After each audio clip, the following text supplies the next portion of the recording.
High school sports fans, are you following Varsity Media on our YouTube channel? For the best coverage of New York high school sports, make sure you head to youtube.com/Varsity Media. 3 easy steps. First, hit that like button, and then be sure to subscribe. And finally, tap that yellow bell to be notified of all of our upcoming sportscasts. Thank you for following Varsity Media on YouTube. High school sports fans, Varsity Media Pass is the exclusive live stream partner of Nassau County Playoffs. For semifinal and championship coverage of boys and girls lacrosse, softball, and baseball, head to varsitymediapass.com to order. Varsity Media is the home for New York high school sports.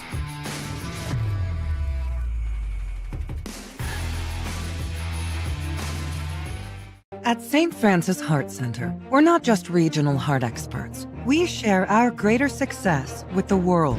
We don't just pioneer technology. We do it more than anywhere on Greater Long Island. And we don't just win awards. We deliver greater outcomes for people like you. As New York's only specialty designated cardiac center, we're not satisfied with just being good. This is Long Island. This is St. Francis Heart Center.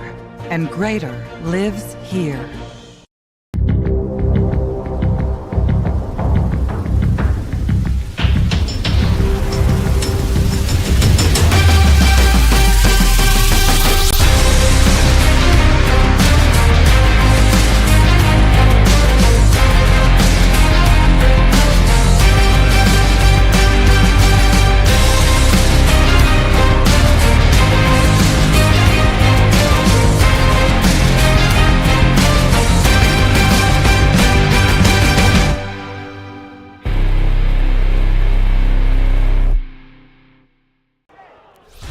Hope springs eternal as the 2024 NSCHSAA baseball season gets underway with the defending New York State champion Holy Trinity Titans and the St. Dominic Bayhawks here from Moriches Sports Complex. You're watching the Varsity Media Sports Network as the St. Dom's Bayhawks take on the Holy Trinity Titans on the Varsity Media Sports Network.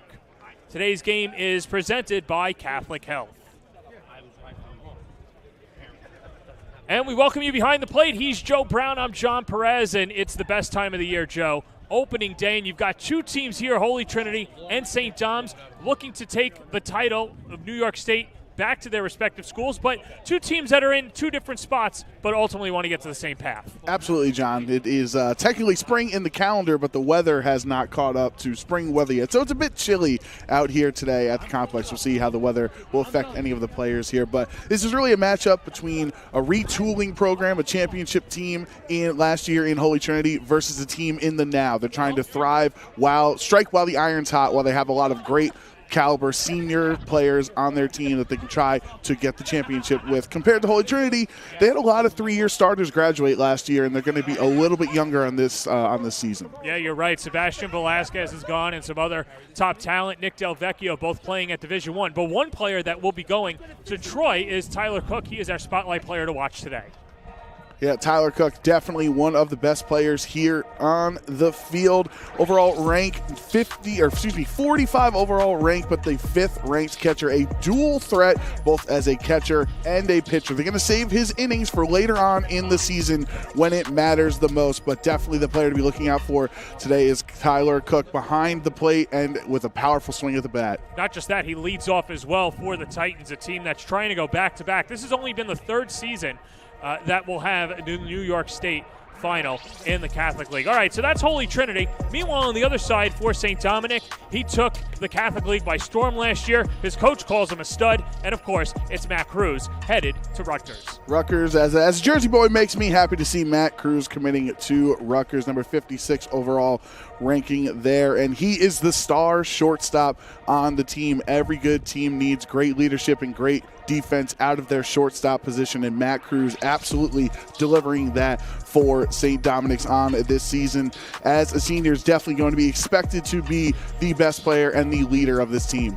It should be a fun one here, and of course, if you're watching at home, you know you're watching on Varsity Media, but this game is also being streamed live on PerfectGame.tv as well.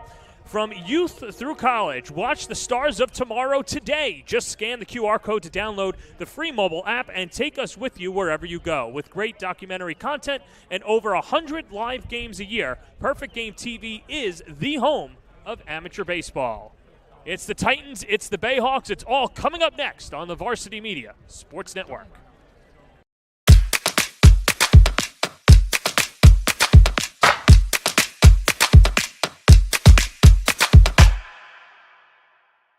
At Catholic Health, when we see our island, we see extraordinary life. The most extraordinary of which is you. It's because our Catholic faith places the highest value on people. All people. It's the inspiration for our exceptional medical care with unmatched compassion. And it's why at Catholic Health you're more than a patient. You're someone's family, best friend, and a neighbor to us all. Long live Long Island. Inside the 10 to the end zone. Oh, he's got a wide open receiver. A.J. Duff.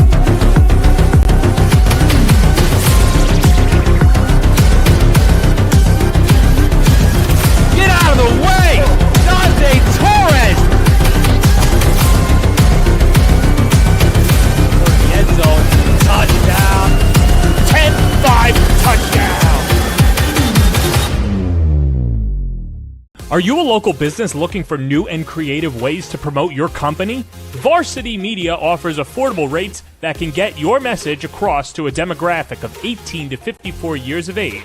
Our follower base across social media is over 50,000 strong, and our viewership numbers per game are in the thousands. Don't blow your advertising budget on old staples like TV and radio media. Reach out to Varsity Media to get the best bang for your buck.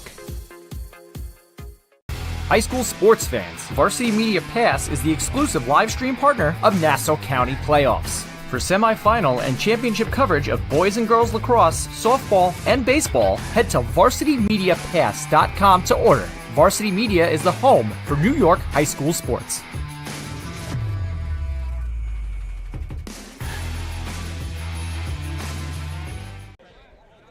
We welcome you back to the Mauritius Sports Complex, all the way out in Suffolk County on Long Island. It's opening day in the NSCHSAA baseball season. All 7 teams in action today, and Lehigh playing as well. In this game, of course, we will have live look-ins of the other 3 games going on simultaneously. But for this game, let's meet the starting 9 for the defending New York State champion, Holy Trinity Titans. We mentioned Tyler Cook. He'll lead it off.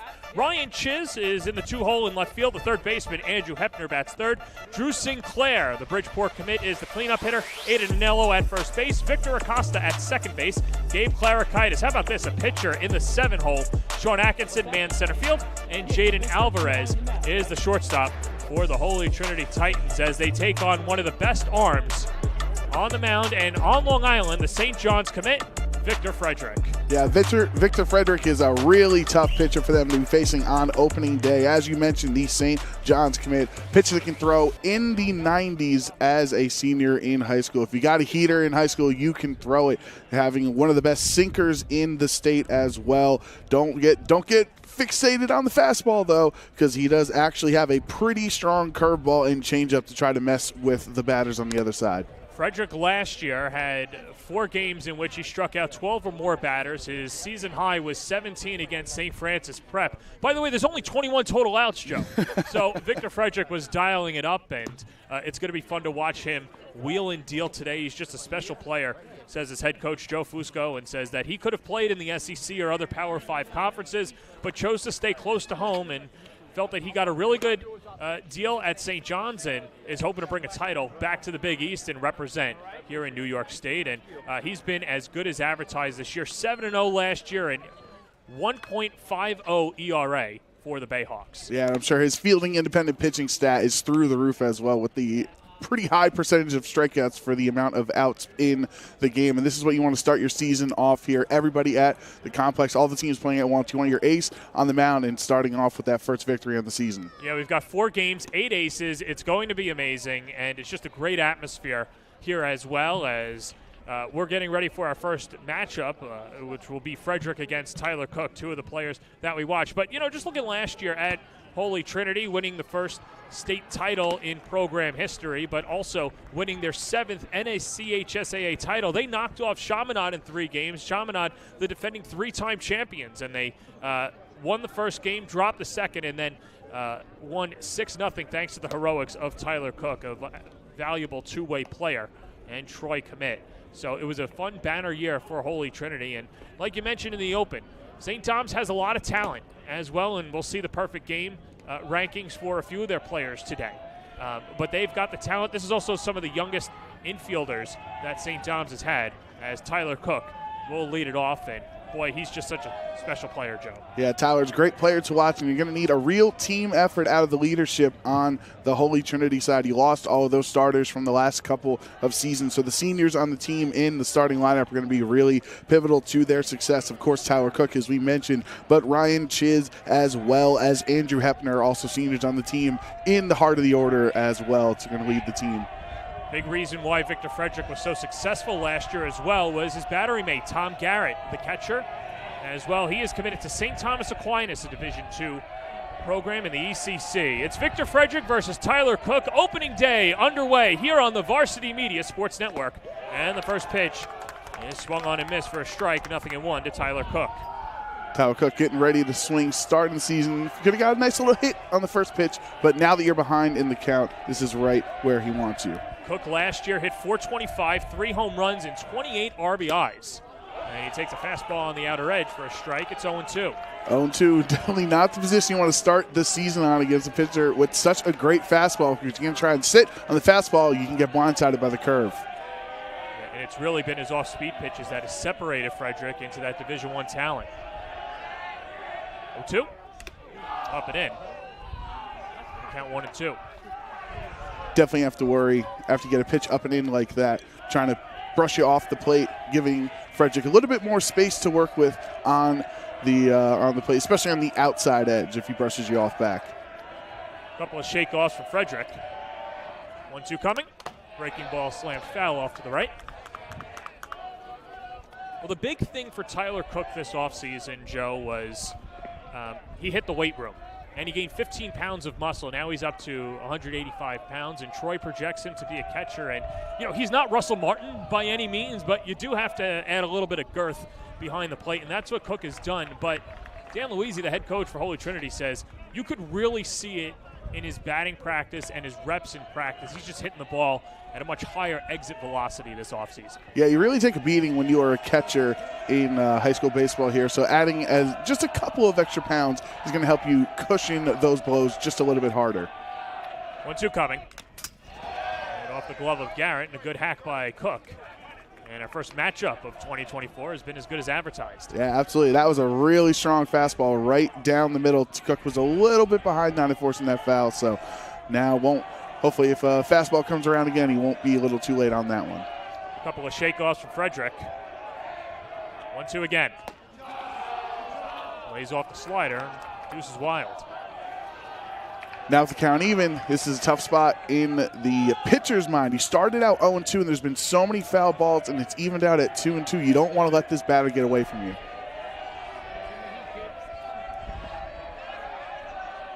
Tyler Cook calls time, and that's one thing that Holy Trinity wanted to do. They want to foul off as many pitches as they can against Frederick, and you know, he's not on a pitch count. There is a league mandate 105 pitches that you can go, but Victor Frederick, you'd have to imagine he's probably around 80 to 90, and a wave and a miss, and Cook goes down swinging for the first out of the afternoon. Inside half of the plate there onto Cook. Many of the pitches Frederick was throwing in that at-bat were on the inside half and staying consistent. One of the balls was actually thrown on the outside, so at least in that matchup against Cook, wanted to stay on the inside so he couldn't really get a lot of the heart of the bat onto that ball, results in a strikeout. So bring up the senior Ryan Chiz, and the first pitch, wave and a miss on a good fastball inside, 0-1. Chiz committed to Division III University of St. Joseph in Connecticut. Last year hit 170 with a couple of extra base hits and 4 runs driven in. Mostly came off the bench as a defensive replacement, and Frederick ahead in the count, 0-2.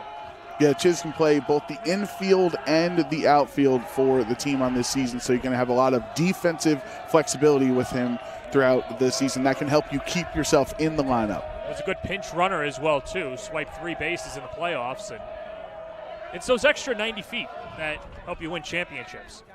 Yeah, absolutely. If you can show your value to the team besides just hitting in the box, keep you in the field. On the outside corner, and he got him with a fastball.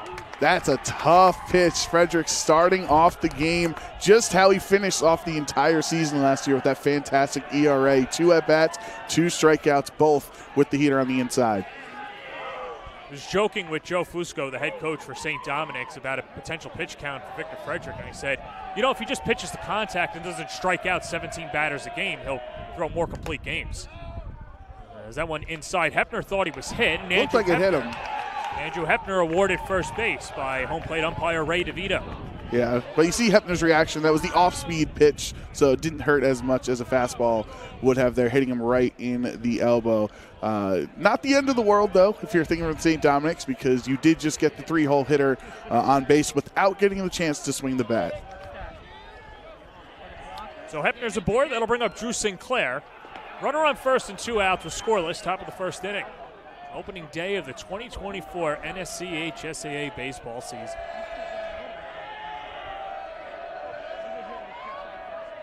First time that we'll see Frederick out of the stretch this afternoon.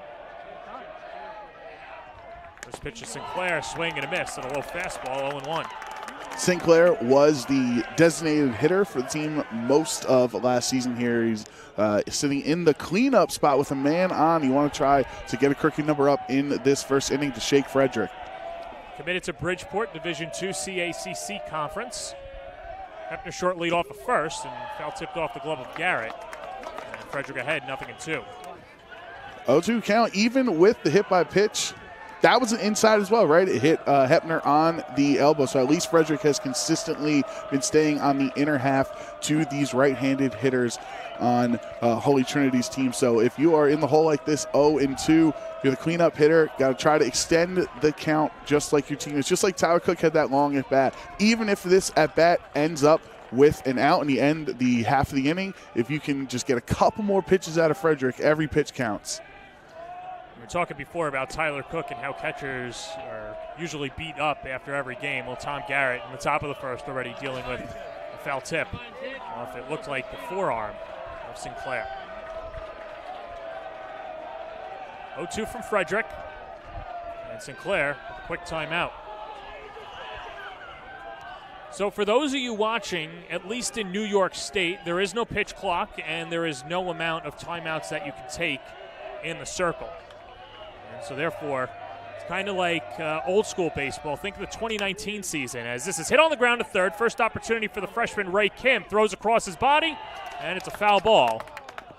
And a nice play by Kim, but either way, called foul by home plate umpire Ray DeVito. Ray Kim's definitely a player. I'm focusing on how it goes today as the freshman, as you mentioned, John. Potential future of the team. You have the star shortstop right now, but Ray Kim playing third base for as of now and for the season. Try to get as many reps as you can as a freshman to help lead this team when you're an upperclassman. New life for Sinclair. He's behind in the count, 0-2. Fouled off the foot. Quality at-bats by the Titans through the first 4 up at the plate. Absolutely, and most of those pitches continue to be on the inside edge, so Frederick and the catcher at least are in the same position here, knowing where they want to pitch these two players. You don't want to leave something over the middle of the plate against the cleanup hitter. Could definitely do some damage. A double probably scores the first run of the game. Couple of shake-offs from Frederick. Swing and a miss. He got him. The throw down to second does not matter. Frederick strikes out 3 in the inning and works around the 2-out. Hit by pitch. Half an inning in the books. Holy Trinity nothing. St. Dominic's coming to bat on the Varsity Media Sports Network. You're watching the Varsity Media Sports Network, the home for New York high school sports. At St. Francis Heart Center, we're not just regional heart experts. We share our greater success with the world. We don't just pioneer technology. We do it more than anywhere on Greater Long Island. And we don't just win awards. We deliver greater outcomes for people like you. As New York's only specialty designated cardiac center, we're not satisfied with just being good. This is Long Island. This is St. Francis Heart Center. And greater lives here. Hey sports fans, did you know Varsity Media live stream broadcasts get viewed by college coaches nationwide? Through our announcers' storytelling and insight on your athletes, we can help your players get an edge on college recruiting. Find out how by reaching out to Varsity Media today, 516-403-2050, or email ben@varsitymedia.net. Victor Frederick kept Holy Trinity off the board in the top of the first inning. We go to the bottom of the first inning as St. Dominic's will come to bat and will meet their starting five as the Bayhawks are led by Ray Kim in the leadoff spot. Only a freshman, Jordan Unoa bats second in center field. Matt Cruz, the stud, bats third. Victor Frederick can do it all. He is the cleanup hitter and pitcher. Tom Garrett, Joe Galliofiore, along with Mike Misfoot, Chris Vantangelos, and Dom Muccia as they will face one of the top pitchers in Nassau County in Gabe Klarakaitis. This is Gabe's team this year as the ace of the staff. Had a couple of injuries in the shoulder last season that sidelined him for a bit, and sometimes can lose the zone. So it's definitely going to be important for Gabe to stay on top of his pitches, throw some strikes out here today. Has a fastball ranging from 84 to 86, at least in fall ball. So we'll see what his fastball is up to here this spring. Yeah, and last year you could tell he was running on fumes. And even when he was running on fumes, he was still good for 2 or 3 innings out of the pen, or at least get you 2 or 3 innings as an opener, as the first pitch to the freshman Kim is up and in, 1-0. Big at bat for Kim, being the leadoff hitter for a team with championship aspirations as a freshman. Definitely, the coaching staff looking to see what he can do. Kaitis pours in a strike, 1-1, and Joe Fusco said that the lights are never too bright for his young freshman in Ray Kim, and he could hit leadoff, he could steal bases, and has a huge future for St. Dominic's. As Klarakaitis behind in the count, 2-1.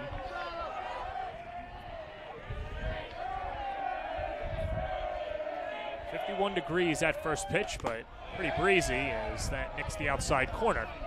And the count even, 2 balls and 2 strikes.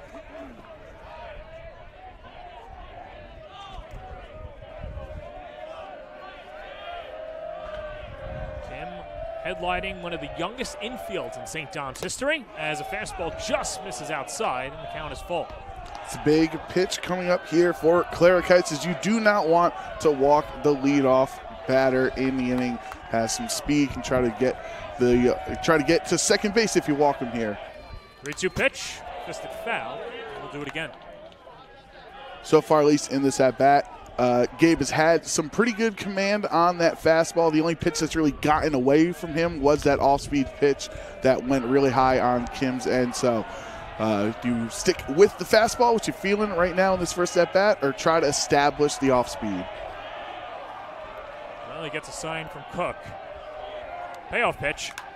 Fastball popped up, foul territory right side. Let's see if Aiden Anello has a play. He does not.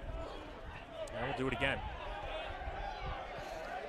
It's definitely important for Klarakaitis. As we mentioned, had some injuries. You said he was running on fumes at the end of the season last year. You're facing off against another great ace on the mound on opening day, so you don't want to have your team starting behind the 8 ball after the first inning. You want to try to stay on par. You don't have to strike out the side like Frederick did, but if you can get those 3 outs without giving up any runs, it's just as good. 3-2. Swing and a miss. He went around, and Klarakaitis gets his first strikeout of the season. As Kim's retired for the first out, and that'll bring up Jordan Unoa. The pitch that Kim didn't even sniff at earlier on in the at-bat is the one that does him in at the end for the strikeout. So here's Jordan Unoa, a senior, headed to Oswego in Division III. First left-handed batter that Klarakaitis will face. Fastball off the plate, 1-0. You know, an all-league player a year ago, part of 6 college commits on this Bayhawks roster. Off-speed pitch and a backdoor slider, 1-1. Excuse me, 0-2. Yeah, hit 350 last season, so if you can keep those production numbers up at the 2 hole in the slot. It's going to be great for the Bayhawks this year. Swing and a miss. He got him. Check that. Maybe I had the count wrong there. I thought it was strike 3. There, seems to be some confusion as the ball gets tossed around in the field. All right, so check that. So it wasn't just you. It wasn't, yeah. So check that. It's 1-2. There's Clarikaitis ahead in the count again to Yanoa. The wind up. Foul back.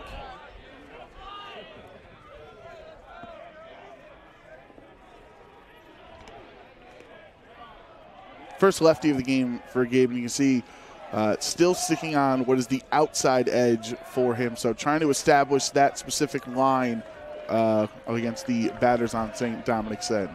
Joe Fusco said that is very reminiscent of Jim Edmonds as he lays off the fastball.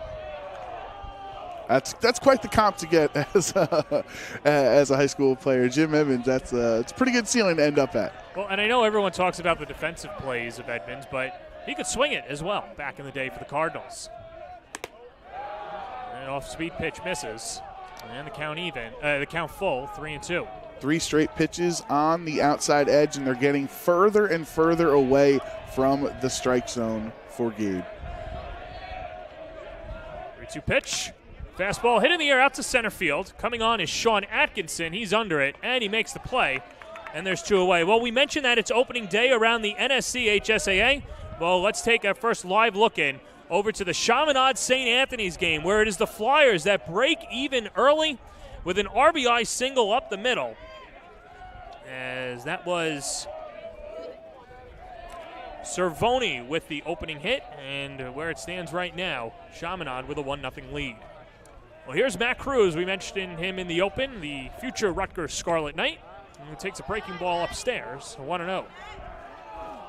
Having the early advantage in the count, 1-0 right now. Matt Cruz going to be sitting back on this pitch, trying to bring it or drive it back to the outfield. Cruz, two-way player, hitting the air out to right center field. That chases back Atkinson and Sinclair. Sinclair reaches, can't make the catch, and he collides with Atkinson, and Cruz can run for days. He rounds second. Here's Cruz. They're going to send him home. Here comes a throw to the plate. In time, he got him. What a relay throw to nab Cruz at the plate. And Holy Trinity keeps St. Dominic off the board. Joe, let's take another look. Yeah, it looks like Cruz is out by a mile as the ball gets to the catcher before Cruz even starts to slide. So a bit of over-aggression from St. Dominic's, maybe feeling the atmosphere, feeling opening day, trying to start, but unfortunately ends up in and out. Second inning coming up next.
What a play at the plate to end the inning, as it was great relay from Sean Atkinson over to the second baseman Victor Acosta, and the final throw to Tyler Cook to nab Matt Cruz. And Joe, let's take another look. Fantastic relay throw, and they got Cruz, the speedster, out by a mile. Yeah, I think just a bit of confusion from the team being a little over-aggressive as the right fielder and center fielder collided in the outfield. Actually took them so long to get the ball, they thought they could get a cheeky little inside the park home run, but unfortunately great job hitting the cutoff man on time, maintaining your composure after a bumpy play in the outfield like that, and throwing it on a line to the catcher for the out. Yeah, and, Andrew Sinclair last year was a designated hitter. Didn't really play the outfield that much, so it's the first time that he's going to be a full-time outfielder. And, you could, Joe, panic in that situation. Obviously, first game of the year, the lights are on. You're excited for opening day, but he was able to recover so well. Yeah, especially because you understand that you've already missed out on making the play initially by accidentally bumping into the outfielder. So you don't want to make two mistakes on the same play. Just maintain your composure, like we said, and get the ball into the cutoff man. Then they handled it. The infield handled the rest of that play. So as long as you don't make further mistakes trying to make up for the first one, you're doing a great job. Aiden Anello will lead it off, the first baseman for Holy Trinity. As Anello takes a sweeper low, 1-0. Coach calls Anello a gutsy, tough, and highly competitive player. Very good defensive capabilities as well, hitting the corners in the infield and can play the outfield. Frederick ahead 0-2 on a wave and a miss.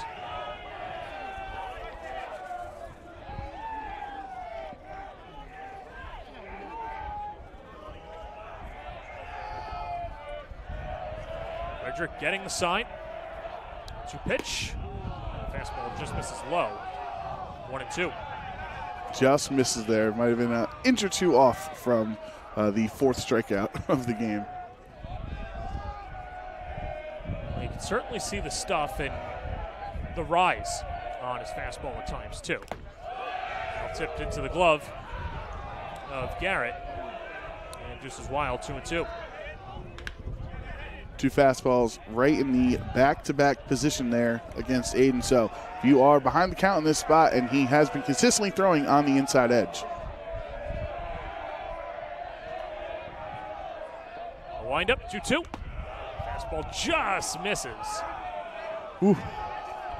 He has been living on the edges of the corner in this at bat against Aiden. So not giving him anything juicy over the middle of the plate to target. That's something that Coach Brown and the rest of the coaches loved at St. John's, the way that he's been able to dot the corners. Yeah, the velocity's nice, and of course, all the physical attributes, as that's hammered foul towards the Holy Trinity dugout. But either way, Joe, you got to love a pitcher that has command, no matter how tall or whatever physical attributes he has. Absolutely. If you can command yourself and be a huge pressure against the hitters on the other side, you're always going to be in control of the at-bats.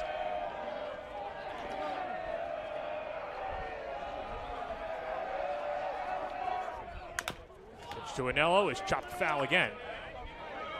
This is only the fifth batter of the game, but as we saw in the last half inning, John, they were being able to get long counts against him, not just getting struck out on 3 pitches, really making him work for it and bringing that pitch count up. 6-pitch at bat to Tyler Cook before eventually striking out. This one going over 5 as well. Anello driven in the air out to left field. First opportunity for Evangelatos, and it gets over his head and skips all the way to the wall. It's an extra base hit for Aiden Anello as he pulls into second. And the Titans, with their first big whack against Victor Frederick, have a runner in scoring position for Victor Acosta. Aiden is a player that thrives off of being hot at the plate. His confidence at the plate helps him out on defense. He's going to start out this game, start out the season with a strong double against a great pitcher, staying in that count when he was behind, fouling off a couple of tough pitches, waiting for the pitch you wanted to get a really strong double out to left field. And so this will bring up Victor Acosta. And, Joe, the one thing that Dan Luisi was telling us during the week is that he's not afraid to play small ball, steal third, bunt, whatever you have, as an appeal over to first base. And they'll say that Anello was out because he didn't touch first. So on appeal, Anello is out, and now Dan Luisi is going to speak to the first base umpire, Joe Palombatillo.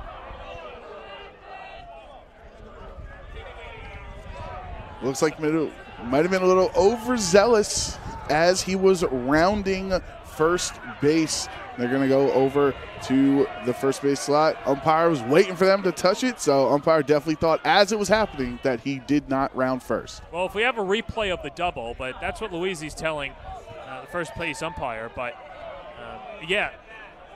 Whatever it was, Palumatillo was on top of it, saw that he didn't touch first. Good job by the St. Dom's bench to pick that up, and now it's an out on appeal. And so Victor Frederick gets to go back into the windup. And the first pitch to Victor Acosta is low, 1-0. That changes the dynamic of this at-bat, John, as you were mentioning, not afraid to go for a bunt to get the runner over, but now there's nobody on base and one out, so you're really just starting from scratch with one out in the inning.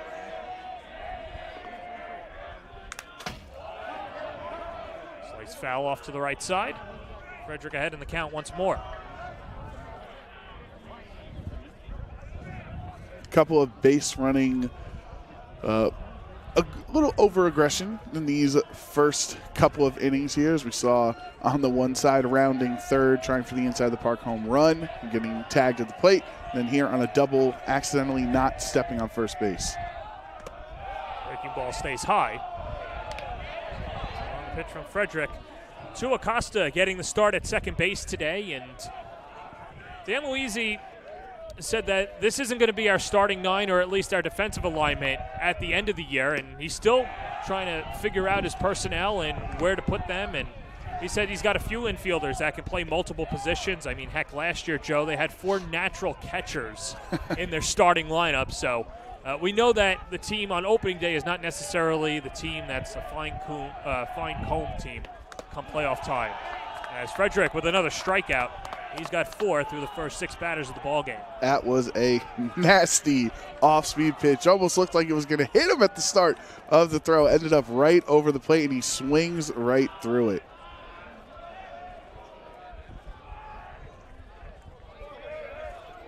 That'll bring up the opposite number, Gabe Klarakaitis. Klarakaitis seen as a two-way player this year. Didn't hit a lot last year, and now will be, like many players and Victor Frederick, kind of that Ohtani type rule, right? Where he'll pitch as long as he can go and then DH for the remainder of the ballgame. Always love seeing pitchers facing off, batter and on the mound, because when you have 2 great aces like this, you can almost get influenced. If, let's say, Frederick gets him on a nasty pitch in the outside corner, then he goes back onto the mound and say, that's a good idea. Maybe I'll throw some pitches over there. 1-1. Grooves on the outside edge, and Frederick ahead 1-2.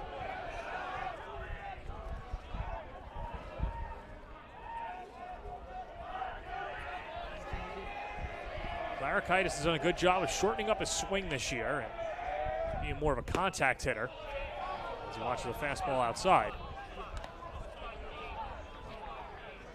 Klarakaitis has to have his confidence boosted, knowing in that dual mode where he doesn't have to worry about if pitching gets away from him. He still has the chance to bat in the game. That's up and away, and there's the technically third base runner for Holy Trinity, as it's a 2-out walk, and that'll bring up Sean Atkinson.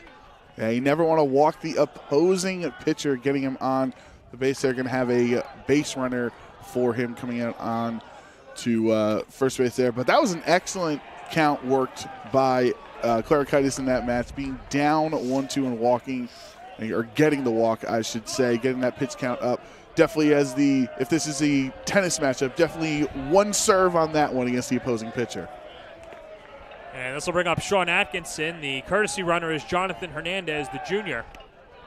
And a throw over to first base, and Hernandez slides back safely. Hernandez finally healthy at first base again, and last year was one of the top players on the junior varsity squad before spraining his MCL. Was a speedster and a good defensive glove as well. Atkinson takes low. Count 1-0. Atkinson also a dual player as both an outfielder and a pitcher for the team. Not pitching today, but definitely going to get some important innings throughout the season. He got the important outs last year when he came on in relief and closed out the New York State title game. Another pickoff throw over to first. And Hernandez is back safely. And like we mentioned as well, no pitch clock, no amount of timeouts, also unlimited pickoff throws. So, like I said, think all the way back to 2019 and what baseball was like then. This is what it's like in New York State. Slide step and a wave and a miss. And that fastball is biting early, Joe. Yeah, absolutely. When you, like we mentioned in the beginning of the show, John, if you can throw 92 at the high school level, there's nothing stopping you from continuing to release that fastball, because a lot of high school batters, just can't catch up to it. This ball below the knees.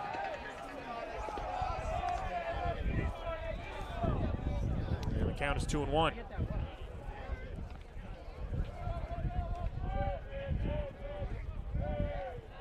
See if they put Hernandez in motion. Jaden Alvarez in the 9-hole is on deck.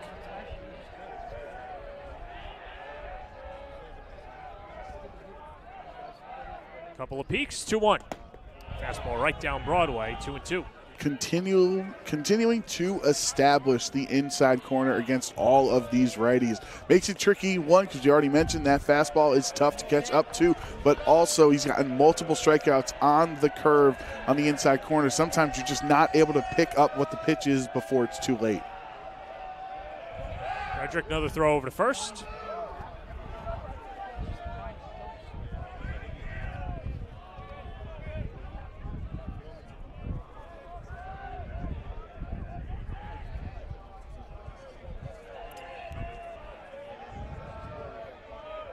Frederick, the high set, gets a sign that he wants. Comes a 2-2, and fastball low, and Holy Trinity again making Frederick work. If you could get another base runner on here, you then go on to the 9-hitter on the team, which means regardless of the outcome of that at bat, you'd be starting off the next inning with the top of the order. So this 3-2 pitch could be really crucial just to help them get on the board. Runner goes, here's a 3-2, swing and a miss, he struck him out. 5 strikeouts for Victor Frederick through 2 innings. And we're scoreless. Holy Trinity and St. Dominic on the Varsity Media Sports Network.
Bottom of the second inning here, as it was opening day on the Varsity Media Sports Network, and like we mentioned, all 8.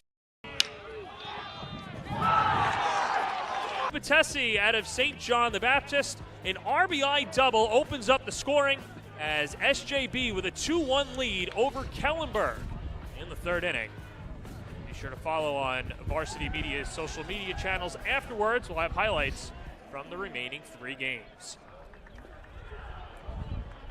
He's the judge, Joe Brown. I'm John Perez. We go to the bottom of the 2nd inning. 4-5-6 due up for the Bayhawks. And now it is the opposite number. Victor Frederick will face Gabe Clarikaitis. As Clarikaitis hopes to return the favor.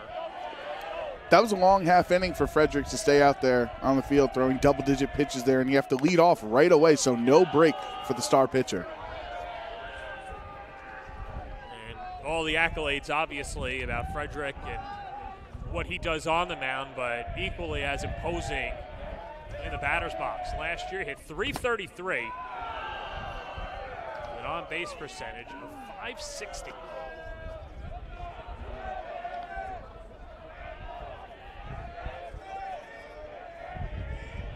Clarikaitis out of the windup.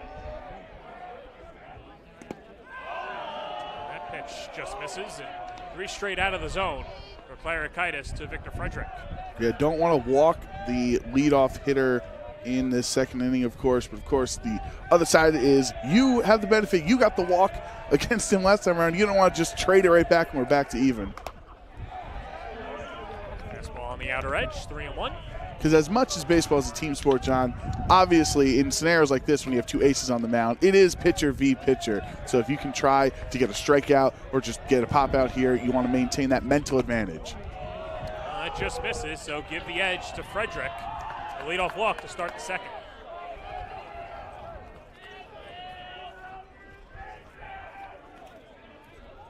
And so this will bring up his battery mate in Tom Garrett, future St. Thomas Aquinas Spartan.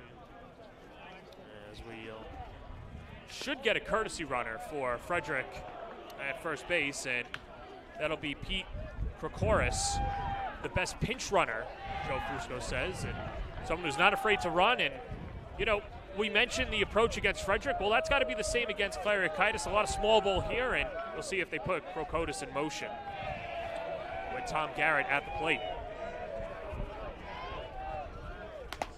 First pitch fastball on the inner half, 0-1. Starting off strong in this at-bat after the zone. Got a little bit away from Gabe in the last at-bat, so starting out 0-1 here. You don't want to – oh! Try to catch him looking there, John. Well, it's always one of those things where if you can get any advantage, of course, as a right-handed pitcher, genetically it's against you to try and get that pickoff throw over first. Right, but that was an off-pace pickoff, so definitely something you got to work on in spring training, right? You want to make sure you and your first baseman are on the same page. Make sure he was picking up the signs there because you don't want to throw over and the first baseman's not ready. Big lead at first. Clariakitis from the belt. And that one driven in the air out to left field. Ranging over is Ryan Chiz. He's under it, makes the catch. As Prochorus retreats back to first, and there's one away.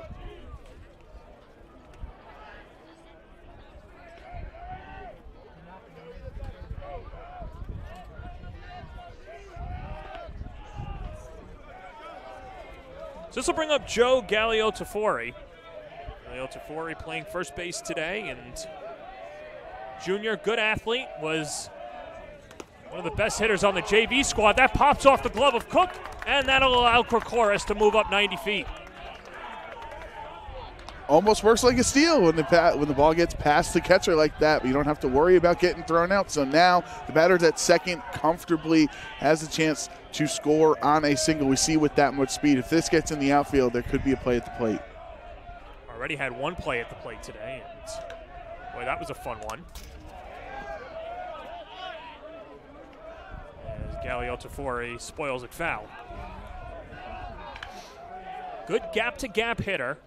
Good instincts at the plate and knows his strike zone. That's what Joe Fusco loves about Gallio-Tafori, his number 6 hitter. I'd also like to buy a vowel. Yes.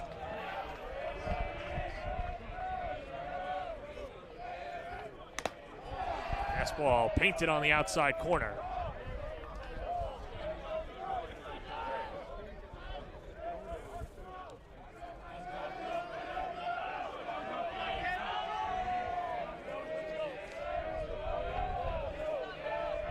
Clariakitis. Checking the runner not once but twice. Comes home. And a fastball driven out to right field. On comes Sinclair. He catches it on the line. Tagging at second and going to third is Prochorus. The throw to the plate is offline. And it's a sacrifice fly for Gallio-Tafori. St. Dominic's moves closer 90 feet on the sac fly by their 6 hitter. Throw wasn't on line, but even with the speed of the runner, likely still would have been safe anyway. So nice recovery. You know, defense is a mental game as well. So after that difficult play in the first inning where they bumped into the center fielder, nice recovery and solid throw over, not making any more mistakes. So this will bring up Mike Mifsud, the sophomore, 3-sport athlete, middle linebacker in football, power forward in basketball, and takes a huge rip at a first pitch fastball, 0-1. With 2 outs, you don't have the ability to try to get a sac fly like we just saw in the last at bat. So if you want to make contact like that heavy swing there, you're going to have to make sure it drops. Fastball hammered foul.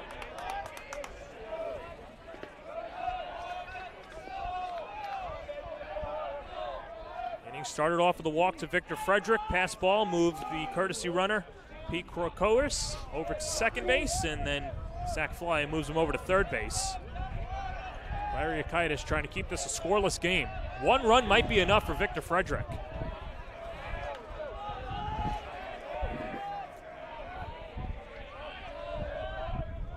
Pitch on the outside corner, strike 3 called. Pumping up the fastball, Clarikaitis through 2 scoreless innings on the Varsity Media Sports Network.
Welcome back to the Varsity Media Sports Network. We go to the top of the 3rd inning. It's opening day here. Let's take a look at the St. Mary's Lehigh game. And boy, Joe, we got a fun finish here. How about a steal of home on opening day? Rigo Mercedes headed to the plate as it gets past the catcher. And St. Mary's on the board. They lead it 1-0 in the 3rd inning against Lehigh. Look how hyped he is at that steal of home base. Starting the season off strong. Definitely going to go to class the next day and tell your friends, by the way, I stole home. No big deal. He was going on the pitch and certainly rattled Lehigh's pitcher as it goes to the backstop. And St. Mary's with a run on the board. And I believe now every game but this one has had a run come across, and the reason that this game has been scoreless has been because of that man, Victor Frederick. He's got 5 strikeouts through the first 2 innings against the defending New York State champions. He'll face Jaden Alvarez to start it off 9-1-2, due up for Holy Trinity. Alvarez is the 9 hitter, which also is known as the 2nd leadoff hitter sometimes around, depending on how the batting order works out. So if Alvarez can get on base, continue to work the count. I'm sure he's talking to his teammates in the dugout between at-bats on what they're seeing from Frederick, what is working, and how they're able to establish these long at-bats. If he can get on, that'll help the top of the order.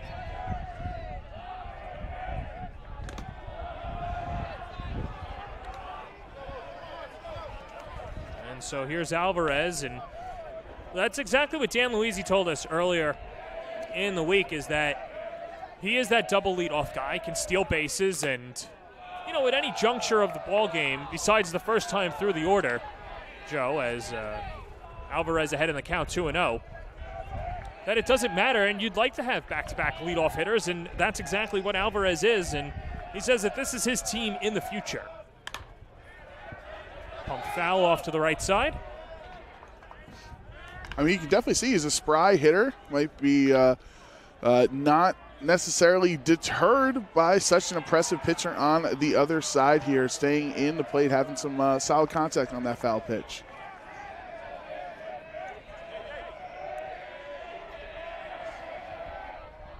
Two 1. Good rip at a fastball. And we're even at 2-2. Frederick's been throwing a lot of fastballs, and early on, this is the first time he's facing Alvarez so far today. Might want to save the off-speed pitches for later on in the at-bat when it counts.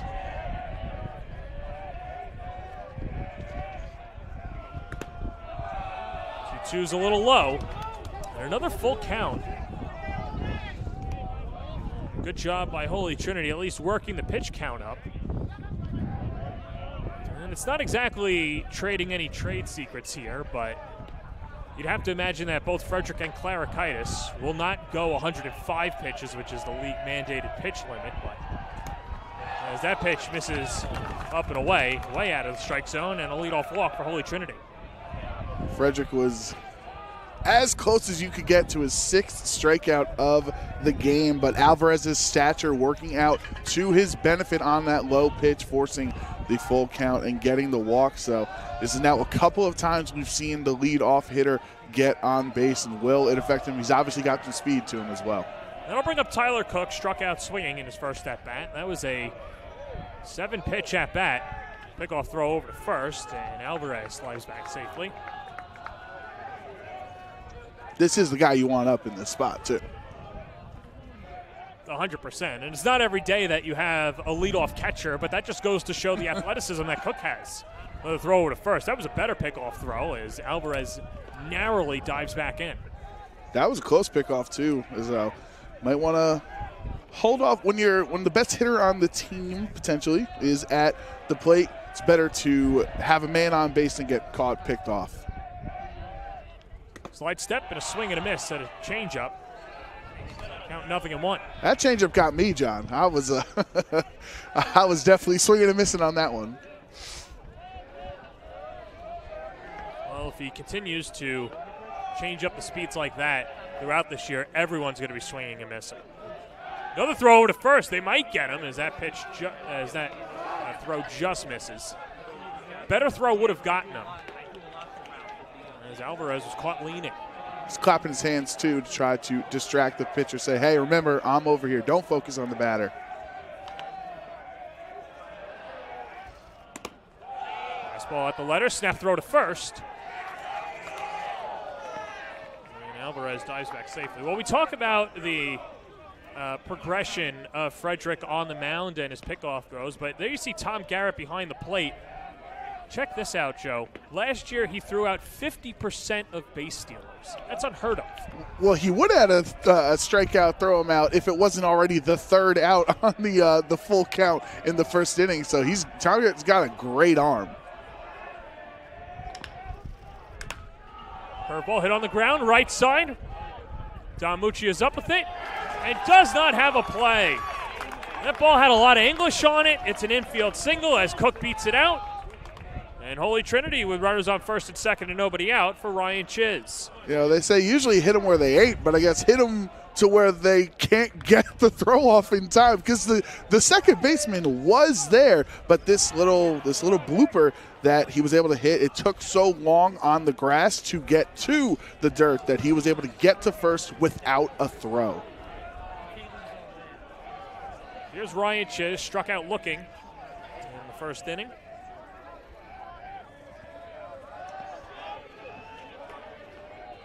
First time that Holy Trinity's threatening against Victor Frederick.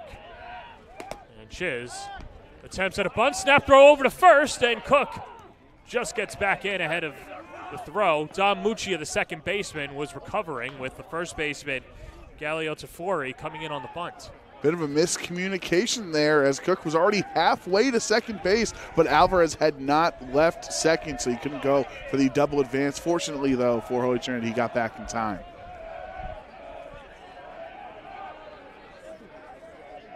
Galileo Tafori pinching in at first base. Bayhawks still expecting the bunt. There it is, and it's popped up.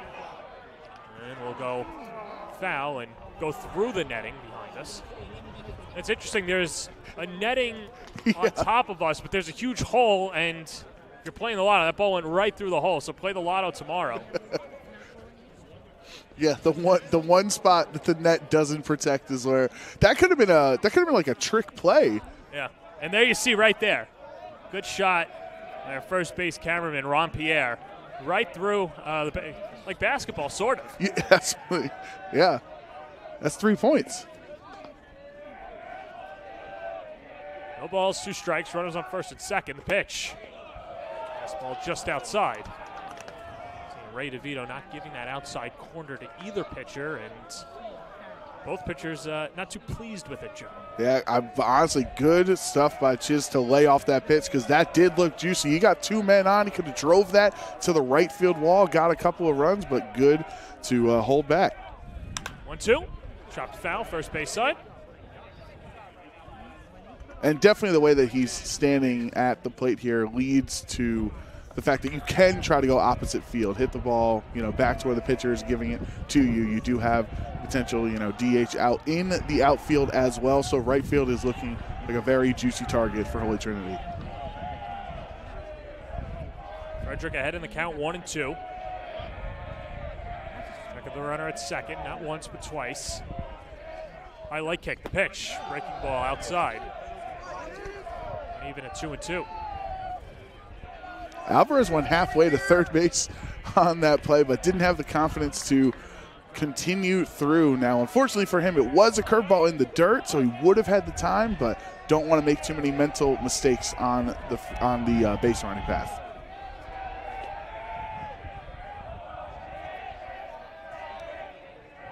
Two. Fastball, got him. Snap throw to second. Not in time, as Alvarez gets back safely. More importantly for Frederick and the Bayhawks, it's a 6th strikeout, and there's one away for the number 3 hitter, Andrew Hepner. Let's take another look at the K. Could have been 2 outs on that play. Honestly, if that ball is fielded off of the bounce right away, looks like the ball beat the player to the base, but took a second for the glove to attach to Alvarez's body. So fortunately for Holy Trinity, they still have 2 on. There's Andrew Hepner, the future pace setter in the NE10 in Division II level.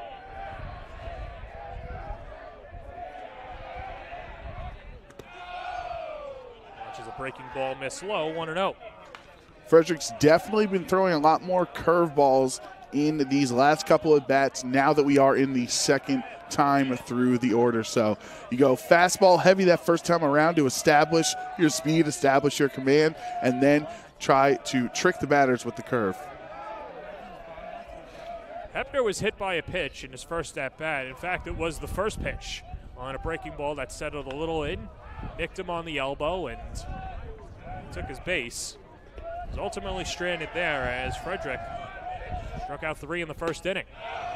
Check swing, and you go around, and no, says the home plate umpire, Ray DeVito, and no appeal.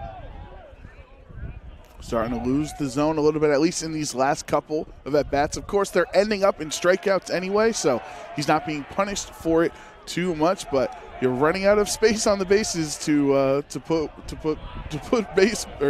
the runners, so you don't want to give up another walk and load the bases. Swing and a miss. Good off-speed pitch by Frederick. And count 2-2.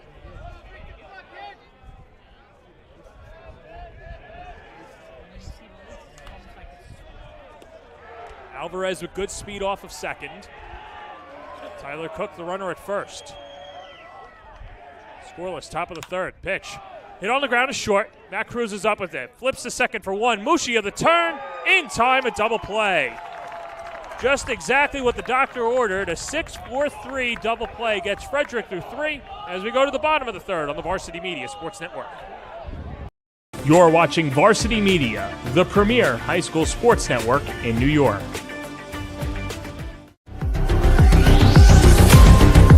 Inside the 10 to the end zone. Oh, he's got a wide open receiver. A.J. Duff.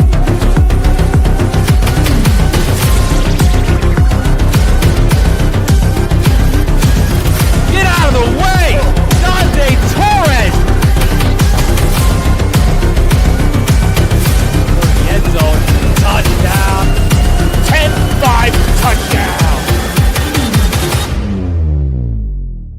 Varsity Media offers live streaming services for any sport. With human beings behind the camera, you can expect the proper coverage angles during each game. We offer customizable options such as live scoreboard, multiple cameras, instant replay, graphics, and even announcers. Find out how you can save $100 off a live stream package with Varsity Media by calling 516-403-2050 or email ben@varsitymedia.net. Welcome you back to Mauritius Sports Complex. It's opening day on the NSCHSAA baseball schedule as we go back to the St. John the Baptist Kellenberg game. And let's take a look. And a little leather flashed here. This is Thomas Rorick with the inning-ending double play. Steps on the bag, third, and then fires it across the diamond. Gotta love when the cannons are out on opening day, Joe. Yes, that was a hot corner throw on a dime to the first baseman for the DP. Love to see it. Baptist with a 2-1 lead over Kellenberg in the second inning. So here's Gabe Clarikaitis back on the mound. He'll deal to 8-9-1 in the Bayhawks order as Clarikaitis, a couple of strikeouts, got a big play defensively, and an 8-4-2 put out at the play on the Matt Cruz triple. And then, of course, a big strikeout of Mike Mifsud to keep the first run of the game off the board and to strand Pete Kokoris at third base. So that'll bring up Chris Vangelatos, the left fielder. Started off for the Bayhawks in the home half of the third inning. Clarikaitis might not have as many strikeouts on his end as Victor Frederick, but importantly, he still has not given up a run. So in this matchup of aces, they are so far going toe-to-toe.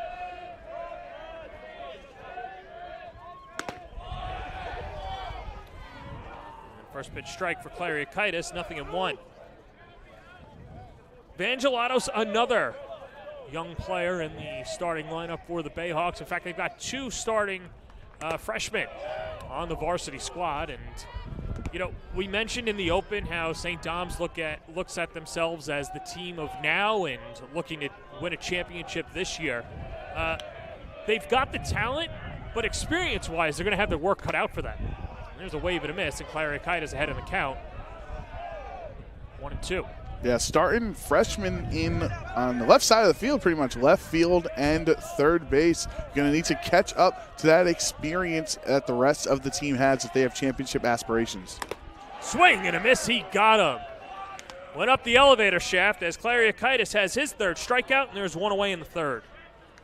Great work from Clarikaitis on that at-bat. 3 great pitches, and you know you got a freshman at-bat, wants to have a strong appearance in the beginning of the season. You can get him to chase above the letters for the strikeout.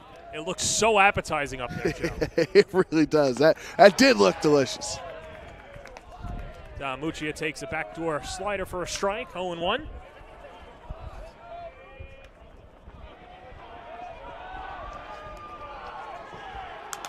As Muccia fouls it back.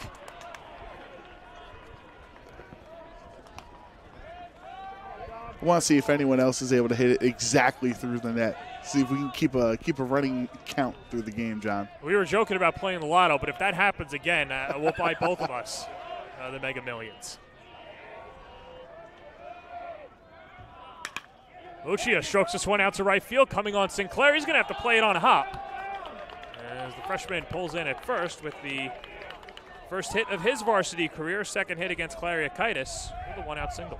Solid swing for contact there from Muccia. Not trying to do too much with it, just bringing it and driving it out to the outfield for it to land right in front of the right fielder there for a single. It'll roll over the lineup, and it's the leadoff hitter, Ray Kim, another freshman. Struck out swinging in his first at-bat and got a good rip at a first pitch fastball, 0-1.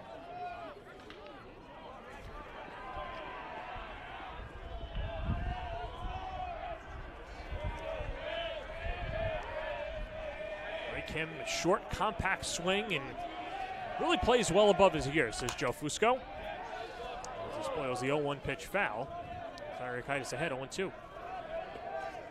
Tough spot for Kim. If you're down 0-2, you just saw the other freshman get struck out. You struck out in your first at-bat of the game. Don't let the moment get too big. Just make sure you have your 2-strike approach ready for this pitch. Good size lead off of first by Muccia. And curveball is low. No throw from Cook, and it's a stolen base for Muccia. Perfect jump for Muccia on that play. Not even a chance. He got to second base before the shortstop could have. So Cook had no throw on the play, and now you got a man on second. Second straight inning that St. Thomas has had a runner in scoring position with less than 2 outs. This pitch in there. Strike 3 called. Good fastball at the knees, and Clarikaitis with the punch out, his 4th of the game. And that'll bring up Jordan Unoa. Both these pitchers really have been trying to establish that inside corner against the righties. And for Gabe, that really that effort has paid off because that pitch was right on the black. Kim couldn't believe it, but you're going to have to get adjusted 2 pitches on the edge. Jordan Yanoa flew out to center field his first time up.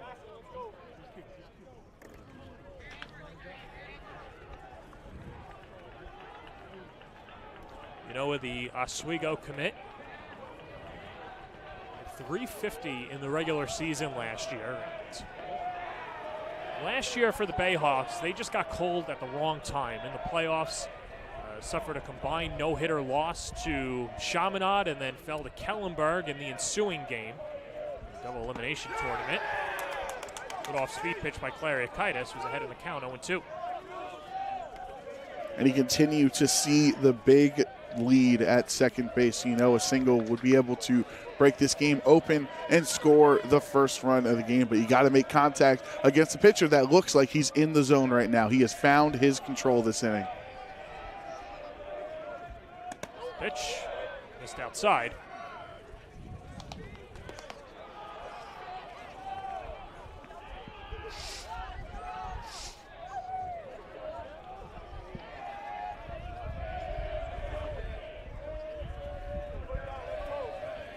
Muccio with good speed off of second.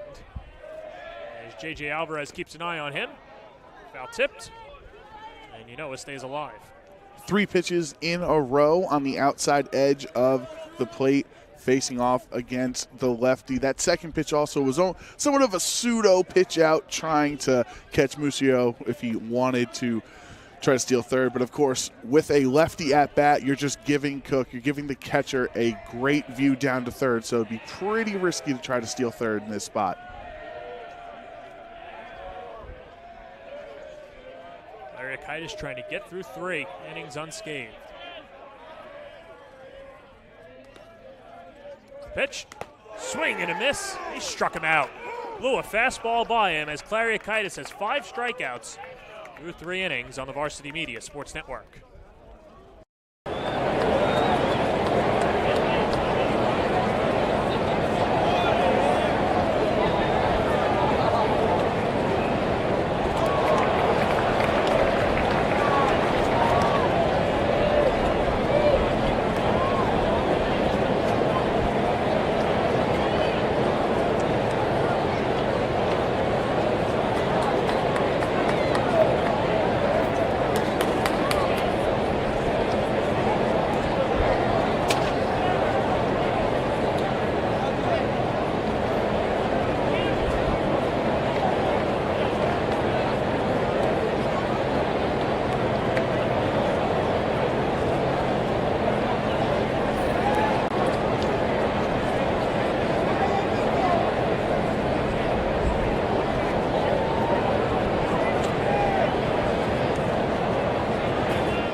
Welcome you back to Center Mauritius Sports Complex in Suffolk County. Top of the 4th inning, we're scoreless. Holy Trinity and St. Dominic's.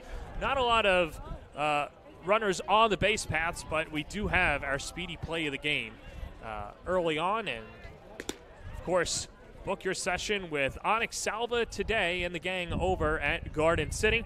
And, of course, it is the second baseman, Dom Muccio, swiping his first stolen base of the year. And we'll take another look, Joe. And, boy, St. Dominic's, they love to see that this year. They're going to be running all over the Catholic League, as that's good for our speedy play of the game.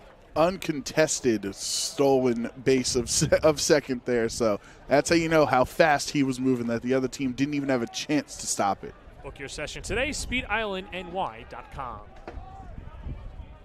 Victor Frederick back out on the mound, top of the 4th inning, and he'll deal to the heart of the order. 4-5-6, it's Drew Sinclair, Aiden Anello, and Victor Acosta. And, you know, Joe, in a truncated 7-inning game, for Frederick, if you could get him through 5+, you consider that all aces out of your number 1 on day 1 of the season. That might be the cap, the way we're looking at how this game is going, because Frederick's throwing so many pitches to get to the K. It's like you see it in the majors, pitchers that are not able to get quick counts, and that pitch count quickly rises. So it's good results for Frederick. Obviously, 6 strikeouts through 3 innings. But in these next couple of innings, if you try to get some outs quicker in the at-bats, that can actually elongate how long you're able to stay on the mound. Drew Sinclair is one of those 6 Ks, and he watches a sweeper miss low, 1-0. Sinclair is the cleanup hitter, and you can see in his base, you can see with how his open stance is, he has a lot of power in his lower half to drive the ball. Smacked into center field, and that's down for a base hit. And here's Drew Sinclair with a leadoff single. Good job of shooting it back up the box, and the leadoff man is on for the Titans. Last couple of innings, we've had early action on the base paths from the first couple of hitters in the half innings, but unfortunately for both of these teams, none of that early action has been able to translate to runs. It's still a shutout on both ends. Now Aiden is up with a man on first. Well, and Anello probably had the best contact against Victor Frederick his last time up, as he seemingly doubled into left field, but he missed first base and on appeal was wiped off the base paths. So Anello takes upstairs 1-0. Yeah, you can't let any of those moments affect you in following at bats. Just have to move on. It's an out. It's unfortunate, but don't be stuck in the past. Focus on the now and try to get a hit here. Pitch from Frederick misses high. And you mentioned in the previous at-bat to Drew Sinclair as Joe Fusco was going to go out and talk to Frederick, but Drew Sinclair, the runner over at first base, you mentioned his base. He worked a lot on his speed in the offseason. And that's been a big reason why he's been able to play right field. And Bridgeport certainly sees him as not just a one-trick pony. They want him to obviously play in the field and hit as much as he can. And we'll see if they put Sinclair in motion or if a bunt is on by Anello, despite him having solid contact his last time up there. Yeah, I love when you see a player committing to themselves, trying to improve, being more versatile as last season, spending most of it as the designated hitter this time, wanting to show colleges and show his team that he's more versatile, can help in the outfield, maybe try to steal a bag at first base. And, of course, he still has the power, which is what he's sitting in the 4 spot for in the lineup. But if he can try to be a more complete player, that's going to help Holy Trinity's chances of repeating.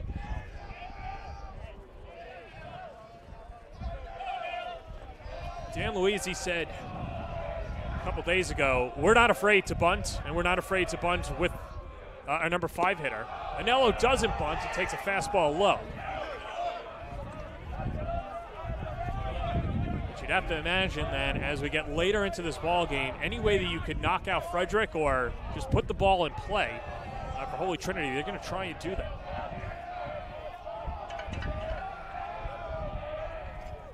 Pitch. Stays inside. Ball 4.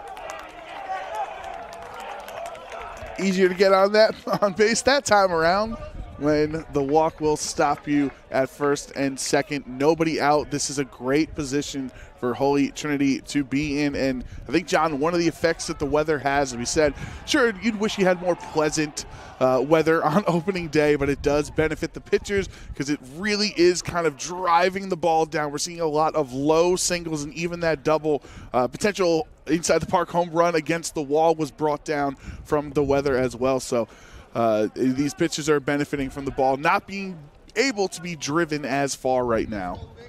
We get a pinch runner over at second base. Christian Balcom comes on to run for Drew Sinclair, as Victor Acosta will step up to the plate, and there's Balcom, one of the speedy players off the bench for Holy Trinity. A lot of potential for Balcom, says Luisi. Prime opportunity for Acosta, who's 0 for 1 with a strikeout against Frederick.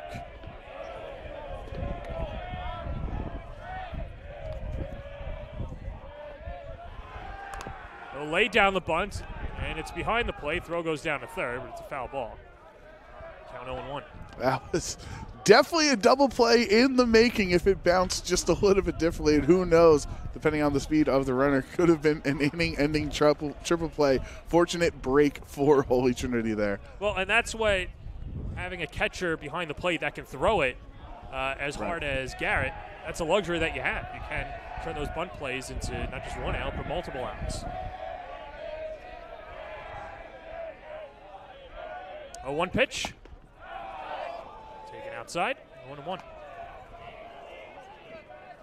First baseman is very close in on the edge there at first, where third base is still even with the bag just in case he pulls the bunt back. Yeah, that's Galileo Tafori, the first baseman, pinching in a la Keith Hernandez back in the 80s. Here's the pitch, taken right down the middle. Frederick ahead in the count, 1-2. That first bunt that fouled back, a little bit of a soft contact, might have impacted his decision to pull the bat back there because it was a high pitch. Ended up being a strike, but even if he got that down, it would have went right into Garrett's hand, and we saw just what would have happened the last time around if it was a short bunt. See if they keep the bunt on. 1 ball, 2 strikes, runners on first and second. The pitch just outside. The off-speed pitch misses. That curve covered the whole plate, ended up off the edge at the end, but he went from coast to coast on the plate. Unfortunately for him, not getting the strikeout. Now he's in a difficult spot because you don't want to load the bases. Joe, you got to love the plate discipline out of him. Yeah, I would have swung.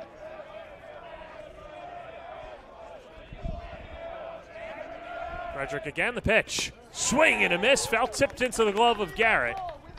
Strike 3. With that 7th strikeout of the game, now you keep the runners at first and second. Don't want to go for the bunt, just like you had. So Holy Trinity losing that advantage they had on this play, and a great pitch from Frederick right down the middle. Just could not keep up with the speed being thrown at him. Now you still have runners at first and second. Double play is intact. You can try to get out of the inning when you got the first 2 runners on. You can try to get out of it without giving up any runs. Gabe Klarakaitis, the future Malloy Lion, takes a curveball low, 1-0.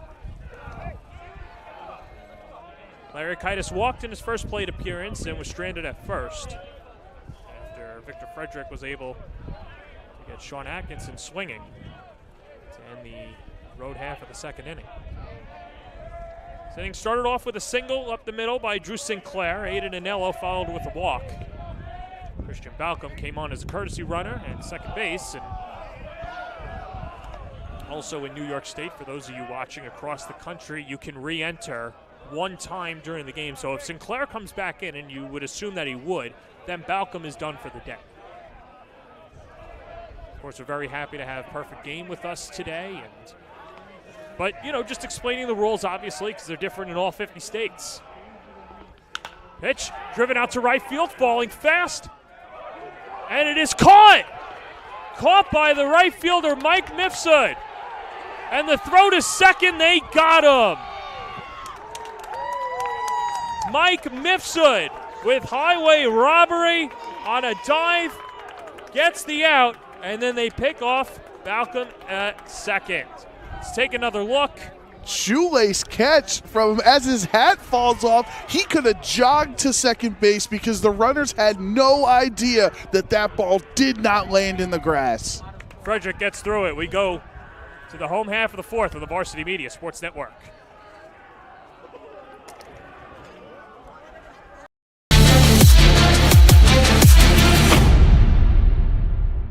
At St. Francis Heart Center, we're not just regional heart experts. We share our greater success with the world. We don't just pioneer technology. We do it more than anywhere on Greater Long Island. And we don't just win awards. We deliver greater outcomes for people like you. As New York's only specialty designated cardiac center, we're not satisfied with just being good. This is Long Island. This is St. Francis Heart Center. And greater lives here.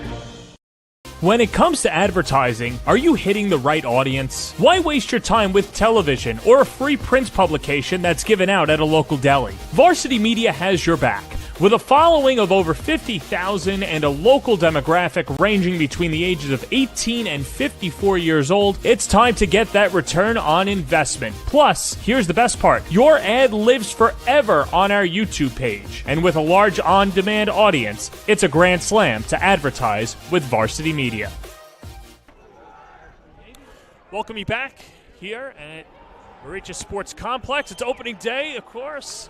The Long Island slate. Let's send it over to one of the best rivalries in the country, St. Anthony's and Chaminade, and the Flyers flying early. It's an RBI single for the Flyers as they take a 2-1 lead over St. Anthony's in the 3rd inning. And boy, that's going to be a fun matchup this year. And Joe, many people are saying that could be a title match early on. Not if either of these two teams that we're broadcasting have anything to say about it. But yeah, I'm a bit jealous as they have something that we are not privy to, which is runs on the board.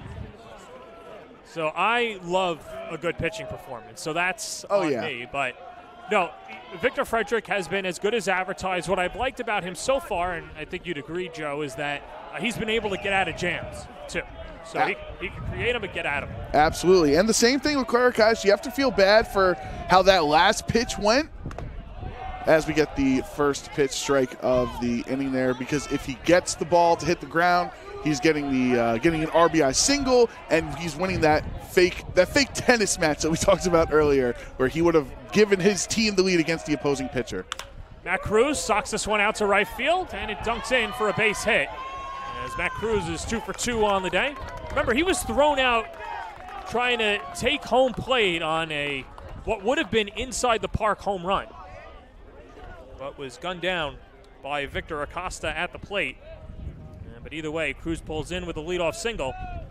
That is the 3rd hit of the day for the Bayhawks, and that'll bring up Victor Frederick. That was also 2 off-speed pitches up in the zone to Matt Cruz consecutively, so took advantage of the pitching mistakes. Clarikaitis pours in a strike, 0-1. Cruz with great speed off of first base. Top 50 player in New York State and a throw over. Now Frederick's got the chance at revenge here to return serve, right? Get a nice double out into the outfield, get the first run of the game against the opposing pitcher. Already a stolen base against Clarikaitis and Frederick, as that one is just foul off to the right of the first base bag. There was a lot of ground out there in right field if that one went fair. Don't know if it would have been enough to score from home for Cruz, no matter how speedy he is, but at least he could have had 2 men on. But now Frederick definitely does not want to fall to his opposing pitching ace on the other. Inning as Frederick spoils a foul. Clarikaitis remains ahead in the count, 1-2. Gabe's been pitching up in the zone these last couple of batters, so if I'm St. Dom's, if I'm looking on in from the dugout, that's something you got to anticipate for these next couple of at-bats, if it's either missing the zone high or intentionally staying high, ready or eye level. Driven out to shallow left center. That's in for a base hit. Cruz rounds second, pulls on the brakes, and then dives back in ahead of the throw. Boy, Cruz is always thinking 90 feet ahead. It almost nabs him, but either way, back-to-back singles to begin the 4th inning. Yeah, fortunately for Cruz, he's able to get back to second base in time, and now you have 2 runners on for St. Dom's. And like I just mentioned before that pitch, that was now 3 consecutive pitches up in the zone to Frederick. And when you're a good hitter like that, you're just going to punish the pitcher for missing the zone like that. Hits it right back to the outfield. Now you have 2 men on. And so now Holy Trinity gets together on the mound and no coach in sight. So this is just a moment where Dan Luizzi said he's got no problem having his team kind of police themselves, Joe, and call their own defensive assignments or call a defensive play. And you have to imagine something's in the works here. With runners on first and second, nobody out, and Tom Garrett, who could swing it up at the plate. There's been a lot of opportunities, of course, against Clarikaitis or Frederick, and you can't throw out the possibility that a bunt might be in play or hit and run, and now Luizzi will go out and talk to his team. Well, that's good leadership from the coach to allow the players to control themselves, to understand the pace of the game, knowing what the best situations work for them. And, you know, as we mentioned, they lost a lot of seniors. Some of those seniors were 3-year starters on the team, so let some of these other players, now that they are stepping into those positions of leadership, they're taking the mantle from the graduating players last year. Let them be the ones to determine the pace of the play. Yeah, we mentioned Sebastian Velasquez, Nick Del Vecchio, Sean Matty, and those guys have graduated, now playing at the next level. Nico Quiros as well, and Thomas Jefferson, Division II in the CACC. So a prime opportunity for St. Dom's and their best scoring chance against Gabe Clarikaitis, coming in the bottom of the 4th inning. And as Clarikaitis against the ropes. if you are Tom Garrett, you did see the last 2 at-bats have had a lot of pitches up in the zone. Pitches up, that's good because if they're low, you can try to go into a ground ball and go for a double play. Pitches high, the worst result is if you pop it out or fly out to the outfield, at least that's a sac fly. So you just don't want to hit it on the ground into a double play. Tom Garrett calls time, and Clarikitis comes home regardless.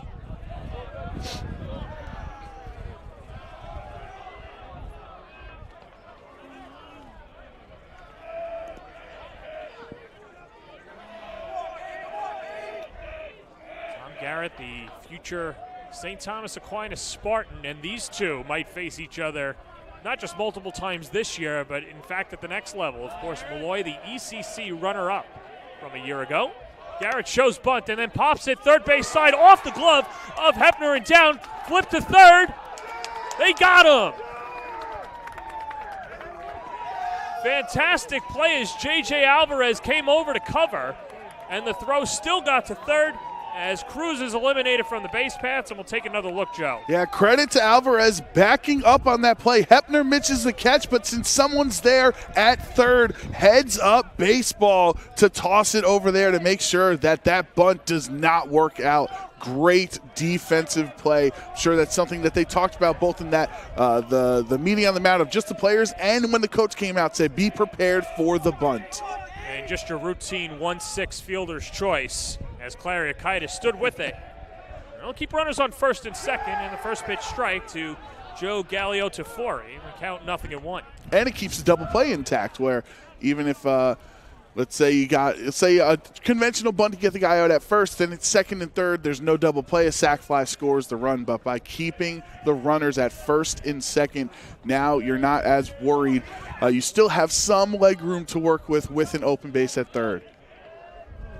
Gallio-Tafori, a sac fly in the second inning, as that moved Pete Krikoris over to third base. But either way, neither team has been able to scratch a run, as both aces have been on their game. Fastball driven into right field, falling fast, and it is foul. Just foul down the right field line. Just as close as you could get of a foul ball down the right field line. Similar to Victor Frederick's foul ball, but Fredericks was in the infield when it was declared foul. That one was out in the outfield. That was scoring runs if that was just a couple of inches to the left.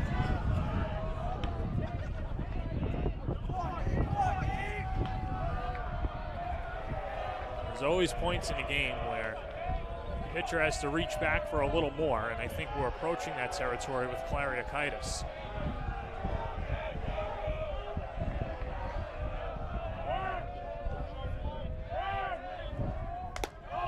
That's upstairs. Count 1-1. Gabe's got 5 strikeouts on the afternoon. Can you get a 6th here and put your defense at ease, knowing that then just one more out would get you out of this inning unscathed? Looking to roll a pair and serve up a double play. Here's the pitch. That breaking ball misses low, as Cook keeps it in front of him. The count even at 2-2. Great job by Cook, as you just mentioned. If the ball advances there, if it gets past Cook, runners go to second and third, and you lose that crucial attempt at a double play.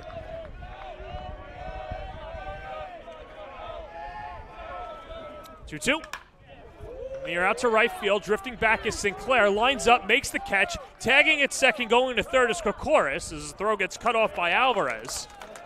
And so 2 at-bats for Gallio-Tafori, and he moves Kokoris 90 feet closer, as that'll bring up Mike Mifsud.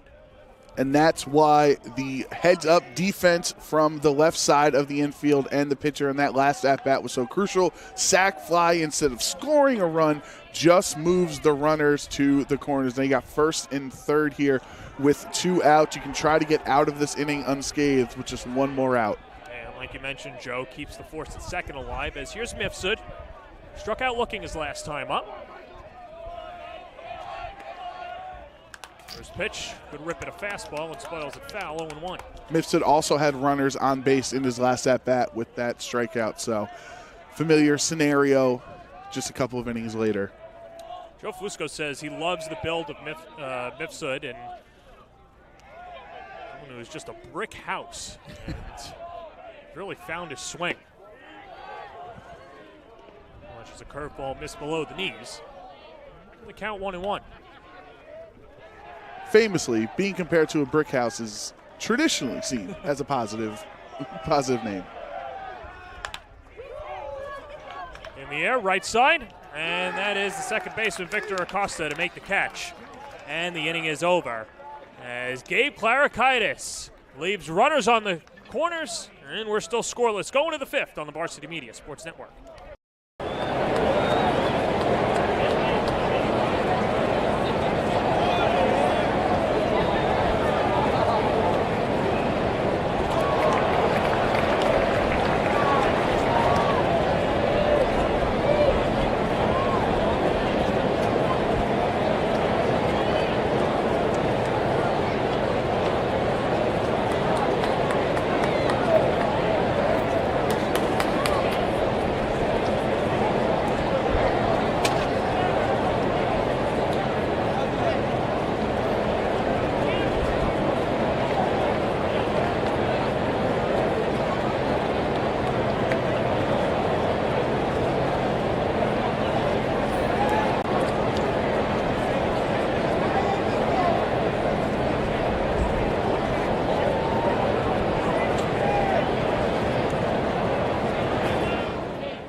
We're scoreless right here at Mauritius Sports Complex. And of course, it is opening day across the NSCHSAA. But let's head over to the St. Mary's Lehigh game, where it is the Gales with a 4-0 lead thanks to Ryder Doherty.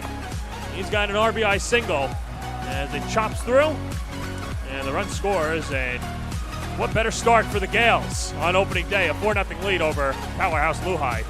Yeah, you're starting to run out of innings, right? So if you get that 4-run lead, you try to get an opening day shutout, that's got to feel great for the team morale. I'll tell you who's feeling great on the mound is Victor Frederick, and who's not feeling great is Holy Trinity offense against him. And you can make the case that St. Dom's is feeling the same way against Clarikaitis, as both of these aces have come to play on opening day. Yeah, absolutely. This matchup has lived up to expectations. Has 7 strikeouts so far in 4 innings. So more than half of the batters that he has faced have been punched by the K, and that's good. That's good to keep runs off the board, John. But of course, that does bring your pitch count up. So as we mentioned the previous inning, it's going to be difficult for him to get more. You could argue more than 5 runs, or 5 innings in this game if you continue to rack up the pitch count. And I know that we're not there yet, but of course we're letting the national audience in on the rules that are played in New York State. There's no runner at second in extra innings if we were to get there. So, like we said, just think 2019 baseball. Here's Sean Atkinson. He was not in high school in 2019 as he watches a fastball miss outside, 1-0. There's no high school equivalent of the Manfred man in this game today. I'll tell you, there are some league officials that feel they are the Manfred man. But we'll keep that between you and I. Sean Atkinson ahead in the count 2-0. He's 0 for 1 on the day. One of the 7 strikeouts against Victor Frederick. 8-9-1 due up in the Titans' order. 2-0. Popped foul.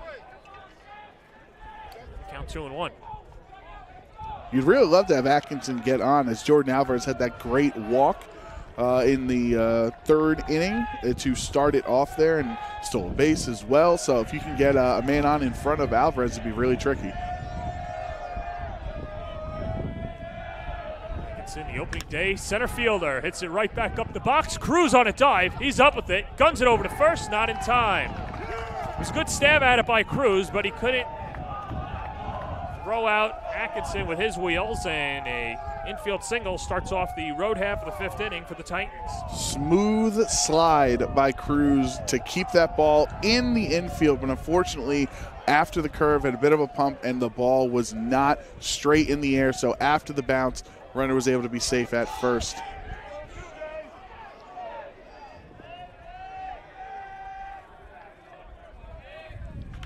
Fourth hit of the day for Holy Trinity as Jaden Alvarez steps up to the plate. Walked in his first at-bat.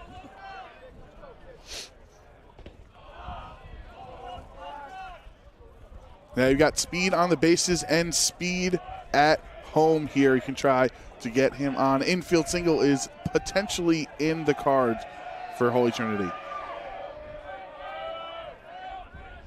Shows bunch, good bunch, right back to the mound. Frederick's up with it. Thought about going to second, then skips it over to first.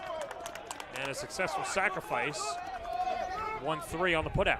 And now you got a man on second, right, with the top of the order here. So in the 5th inning, this is really the best opportunity that Holy Trinity could ask for right now. You have 2 attempts at likely a single because of the speed on the base paths right now. Likely a single could open up this game and give you your first run. And here's Tyler Cook, 1 for 2 on the day. Had an infield single his last time up. The Troy commit against the future St. John's right-hander. Off the plate, right back to the mound. Frederick checks the runner, then fires over to first, and he gets Cook for a king-size out number 2. That is gigantic, not only in getting the second out, but in a fast at-bat, keeping the pitch count low, too. Who knows, maybe the 6th inning is in the horizons. Well, he's going to have to get through Ryan Chiz, who's 0 for 2 on the day with a couple of strikeouts. As Atkinson, that base runner over at second. Only Trinity has left 5 men on base through the first 4 2/3 of an inning against Victor Frederick. Good swing at a first pitch fastball, but fouled back to the screen, 0-1.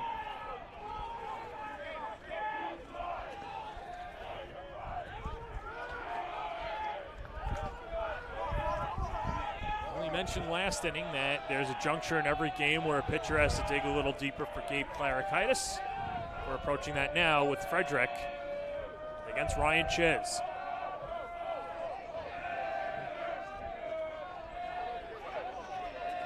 Frederick, the high set. Tabs the runner, now comes home with it, goes under the glove of Garrett, and heading over to third base is Atkinson. That moves the ice-breaking run 90 feet closer. That also changes Matt Chiz's approach at the plate. As you said, he struck out 2 times so far in the game. They were good at bats, got the pitch count going, but unfortunately resulted in strikeouts. Wanted to try to choke up, try to hit a double to score the run. Now you just make contact and you have the lead.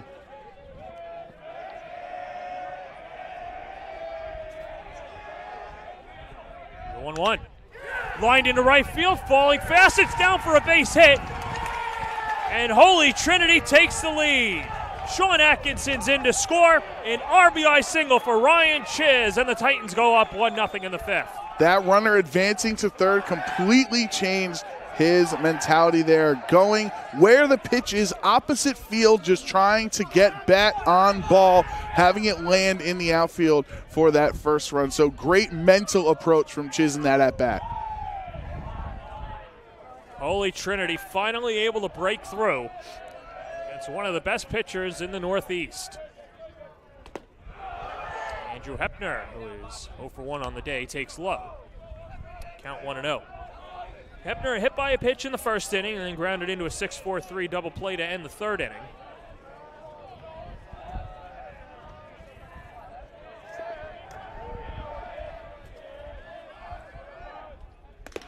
Curveball sits up and in.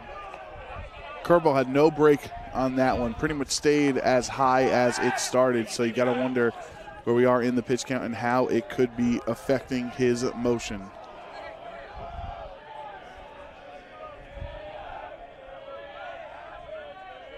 Short lead off at first, and the pitch. Baltimore chop, third base side, and Ray Kim lets it go foul. That was trouble from the get-go, and Kim very fortunate to let her roll foul.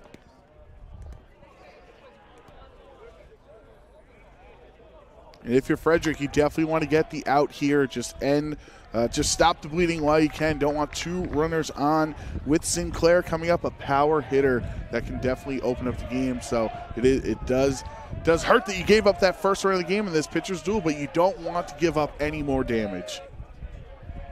No, and give your team a chance against Gabe Clarikitis, who might be at the end of his rope. On the ground is short, cruises up with it, now a race to second as he takes it to the bag himself, and the inning is over. But Holy Trinity breaks through, an RBI single by Ryan Chiz gives the defending champs a 1-0 lead going to the bottom of the fifth on the Varsity Media Sports Network. You're watching Varsity Media, New York's premier high school sports network. At Catholic Health, when we see our island, we see extraordinary life. The most extraordinary of which is you. It's because our Catholic faith places the highest value on people. All people. It's the inspiration for our exceptional medical care with unmatched compassion. And it's why at Catholic Health you're more than a patient. You're someone's family, best friend, and a neighbor to us all. Long live Long Island. High school sports fans, are you following Varsity Media on our YouTube channel? For the best coverage of New York high school sports, make sure you head to youtube.com/Varsity Media. 3 easy steps. First, hit that like button, and then be sure to subscribe. And finally, tap that yellow bell to be notified of all of our upcoming sportscasts. Thank you for following Varsity Media on YouTube. Welcome you back to Maricha Sports Complex. Holy Trinity with a 1-0 lead over St. Dominic. Let's head back to that St. Mary's Lehigh game as St. Mary's is opening it up. And take a look here by St. Mary's, and it is Derek Mateo into right field, serving it up. A couple of runs score. 7-0 Gales on opening day here in Suffolk County. Shout out to Derek and his pink bat. I love it. I love the 77 too. I'm trying to think. I don't know if that was Tony Batista. I'm trying to think of an old player that wore 77, or maybe I'm just losing it. But that's another story. You know who hasn't? Both could be true, John. Yeah. You know who hasn't lost it? Gabe Clarakaitis, as he has been efficient on the mound. Now pitching with the lead for the first time in this game. As Clarakaitis, with 3 strikeouts through 4 innings, he's allowed just 4 hits, and he's walked a pair. He'll deal to 8-9-1 in the order. Chris Vangelatos, freshman left fielder, to lead it off. And this is chopped right back to the mound. Clarakaitis off the bump, fires to first. 1 pitch, 1 out. I mean, if you're Clarakaitis, you got to be licking your chops right now. 1 pitch out to start the bottom of the 5th inning, and this is the run of freshmen that St. Dom's have here in this stretch, with both Lucia and Ray Kim as well. So if you can try to get that 1, 2, 3 right after the team gives you that momentum booster, giving you the lead on the mound. Oh, Muccia might be a freshman, but handled the bat like a veteran his last time up as he singled to right. And he attacks the first pitch, and he's got his 2nd hit of the day. Take that, Joe. Solid contact against a pitcher that is dealing 2 hits to start the season. That's exactly what you want to see out of that solid contact. You can see it there. He was ready for that fastball, just driving it back, not trying to do too much. That's what you love to see. Don't overcompensate. Just get on base. And so here's Ray Kim, a pair of strikeouts in a couple of at-bats. Fastball letter high. Count 1-0. I know if that was me and I got 2 singles on the game, 2 solid rips. Don't let me get up again, because if he gets up in the 7th inning. This one popped up right side of the diamond. Victor Acosta on the outfield grass makes the catch. And there's 2 away.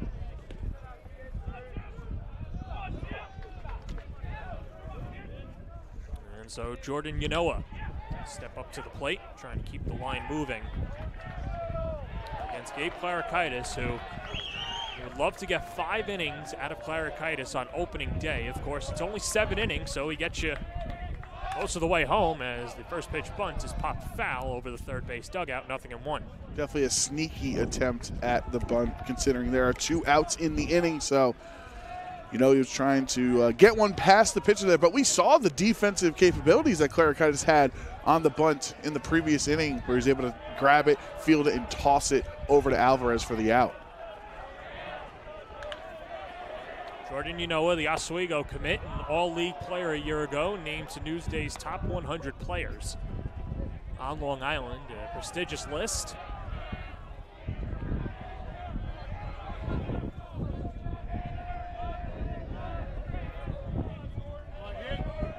Good lead off at first by Muccia, and fastball just misses outside. 2-1.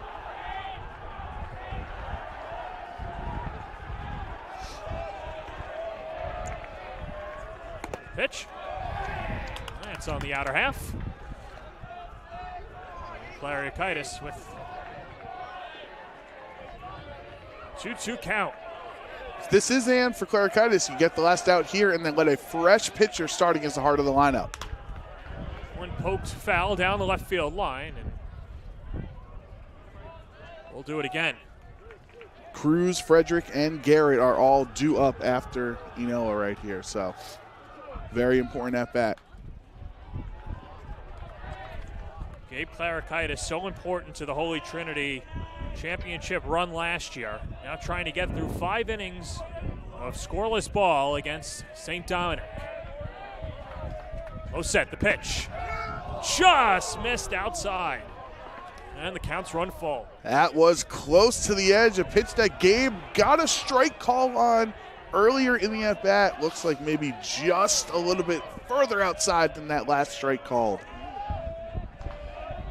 We'll have to have a short memory. Here's a 3-2 pitch. Runner goes, swing and a miss. He struck him out. Gabe Clarikaitis with 6 strikeouts through 5 scoreless innings, as Holy Trinity takes a 1-0 lead to the 6th on the Varsity Media Sports Network.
Welcome you back, top of the 6th inning. Holy Trinity with a 1-0 lead over St. Dominic. Well, it's been a fun one. St. John the Baptist and Kellenberg over at Field 3. And let's take a look as Kellenberg fighting back. It's Ryan Langer with an RBI double off the wall. As that one almost got out of there. As the run comes in, Langer makes it a 3-2 game. SJB with the lead in the 4th inning. Yeah, 300 feet right down the right field line, so that hit was probably about 315 plus. Just barely misses the homer on that end.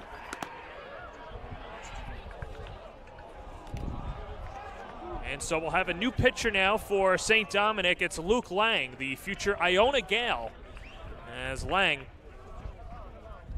someone who can really light it up. He was 6-0 last year, one of the workhorses, and with only 2 games this week for St. Dominic, you were not going to see Danny Onorado, which is the other Iona commit. So Joe Fusco goes to Luke Lang, the senior, and will now try and keep this a 1-0 game and give his team a chance in the home half of the 6th.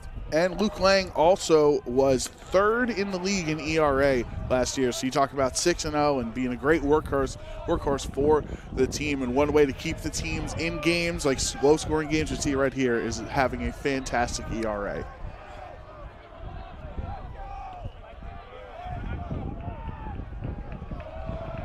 Andrew Sinclair leads it off for Holy Trinity.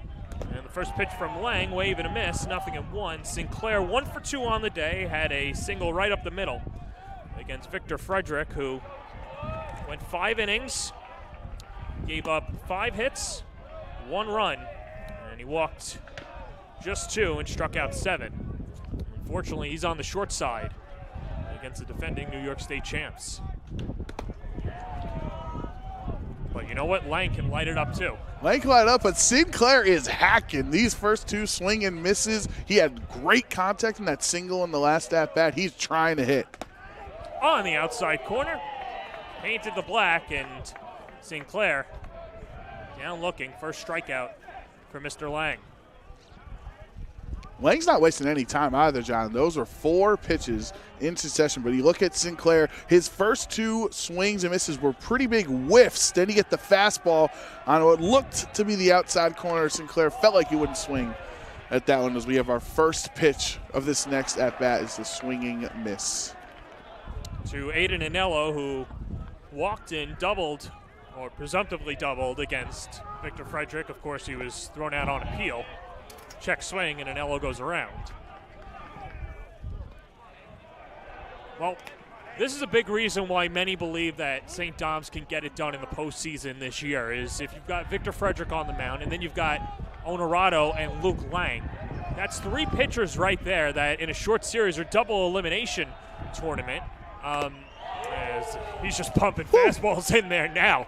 Good morning, good afternoon, good night. Anello strikes out swinging.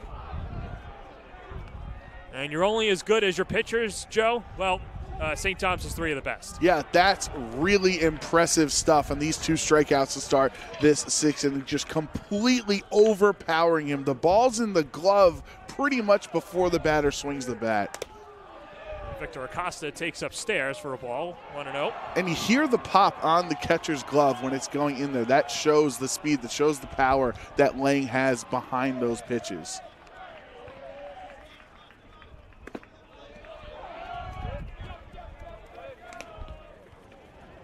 But you're right, John. You can't have just one pitcher carry you to the promised land. Frederick's not going to be able to pitch every day, not going to be able to pitch every inning. So when you have pitchers the caliber of Lang to back him up, it's a great spot.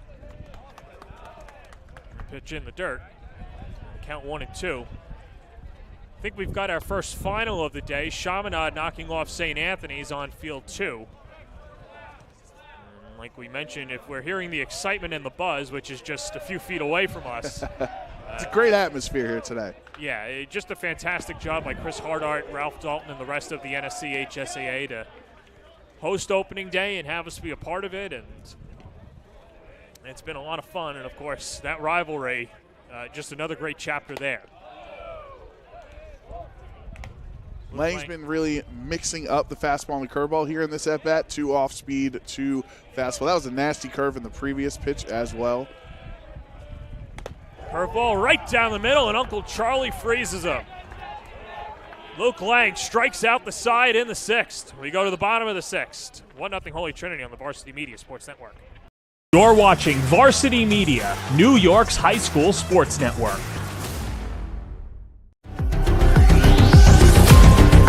Inside the 10 to the end zone. Oh, he's got a wide open receiver. AJ Nuff.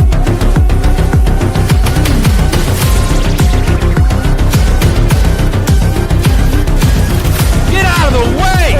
Dante Torres! The end zone. Touchdown. 10-5 touchdown. Did you just have the best athletic year of your life? And now you want to show it off to college coaches? Well, let Varsity Media help you.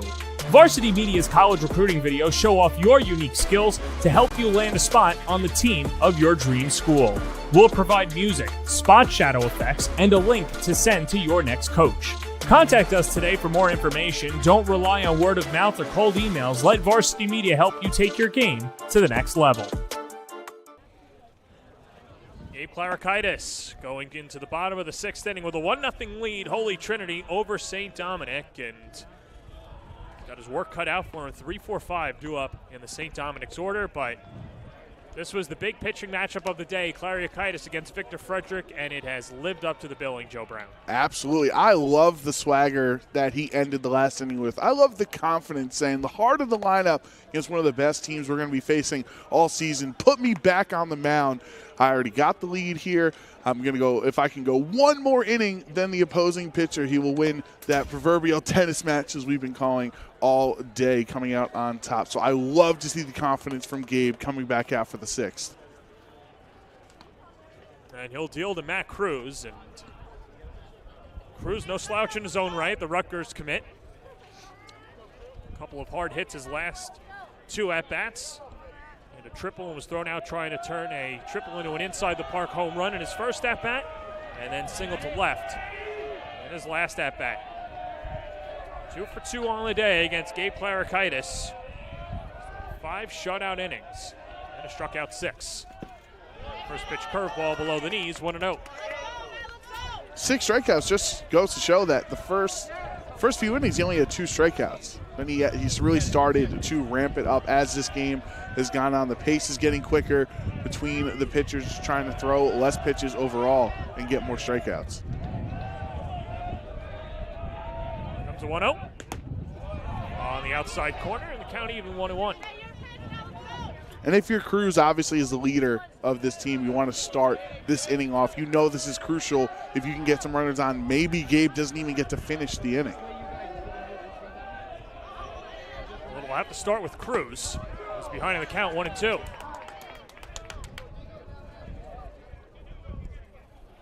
Clarikaitis, kind of that old throwback type of pitcher, mano-y-mano, a lot of moxie. He's got a lot of Stroman in him, honestly. I like the confidence with every pitch that he throws. 1-2. Cruz stays alive. It's not over stature, right? He's not overbearing with his height, but with his frame, he's able to get so much speed out of it, and that's why I said Stroman as a comp. You see Frederick definitely has a couple of inches on him, but has pretty much the same outing today, relatively close in strikeouts as well. Cruz ahead in the count, 1-2. The pitch. It's upstairs, 2-2. Cruz has made contact, right? In both of his prior at-bats, had the almost inside-the-park home run and the single. So he's feeling the ball at least against Clarikaitis. 2-2 pitch. Curveball off the glove of Clarikaitis. Victor Acosta was shading up the middle. Does not have a play. Cruz is a burner, and he's on with an infield single. 3 for 3 on the day. Cruz was running for his life on that one, and just that extra little time it took for the second baseman to adjust and readjust in his other angle. You'll see it on here. He's running right away, and then unfortunately, because Acosta started moving to his right, anticipating a hit up the middle, that half second it took to readjust and throw back to first was enough to give Cruz the infield single. Well, here's Victor Frederick, and something that's rare in high school. He can help his own cause as he serves it into left field, and he's got a base hit. Frederick pulls into first. He's 2 for 2 on the day, throwing a walk as well. He's reached base all 3 times. And so now St. Dom's has something cooking against Gabe Clarikaitis. His day is not over when you're done pitching here in high school sports, so you can try to still contribute from the plate when you're done on the mound. Now we're gonna have the team come out and talk to Clarikaitis here, but that first pitch hacking as well, they know that if they can jump on Clarikaitis right now, they can try to get the next pitcher in the game. Well, and not just that, Joe. I mean, obviously at the professional level, you'll never see a starting pitcher come in and then have an opportunity to take a loss off his own batter and what he's able to do at the plate. And so now Dan Luisi on the mound, and there's no bullpens here. You just have to warm up on the sides of the field. Just play catch. Yeah, exactly. Good old days, like 2019. Yeah. Exactamundo. But you have to imagine that this is more strategy here, and he's probably going batter by batter with Clarikaitis. Yeah, I mean, at this point, he was brought back out to get through the heart of the lineup. You saw, Gabe is dealing. He's through 5 innings, 6 strikeouts. You could argue Gabe has gotten stronger as the game has gone on, since more of his strikeouts have come in the latter half of his inning that he's pitched. But unfortunately for Holy Trinity, they had to take a pause there, get the team, have him recompose himself on the mound and slow things down, because two singles. Clarikaitis was able to get the lead runner as Gabe steps off and escorts Matt Cruz back to second. Hepner was about 45, 50 feet away from home plate on that play, and Alvarez is essentially the third baseman right now. Garrett pulls back the bunt, the throw down to third. Cruz is running. They got him. Matt Cruz caught stealing, trying to take third. Miscommunication on the signs. And a king-size first out for the Titans. And again, great defensive playmaking from Holy Trinity. Alvarez acting as third base because the third baseman is so far up that you can just throw it right down to third for the out. And now that advantage you had for your first two singles to start the inning has been at least cut off a little bit with one out. Fastball misses and the count 2-0. Well, I'll tell you what, Joe. There are many candidates for player of the game. I'm just going to throw it out there. J.J. Alvarez, you got to throw his name in there as well. Absolutely. For all of the defensive plays he has made so far in a 1-0 game, every play matters like that. And credit to Tyler Cook on that throw as well. You have a lefty in the box, so you know you have the wide open window. You're not going to have your throw encumbered by the batter. Kaitis misses outside, and the count 3-1.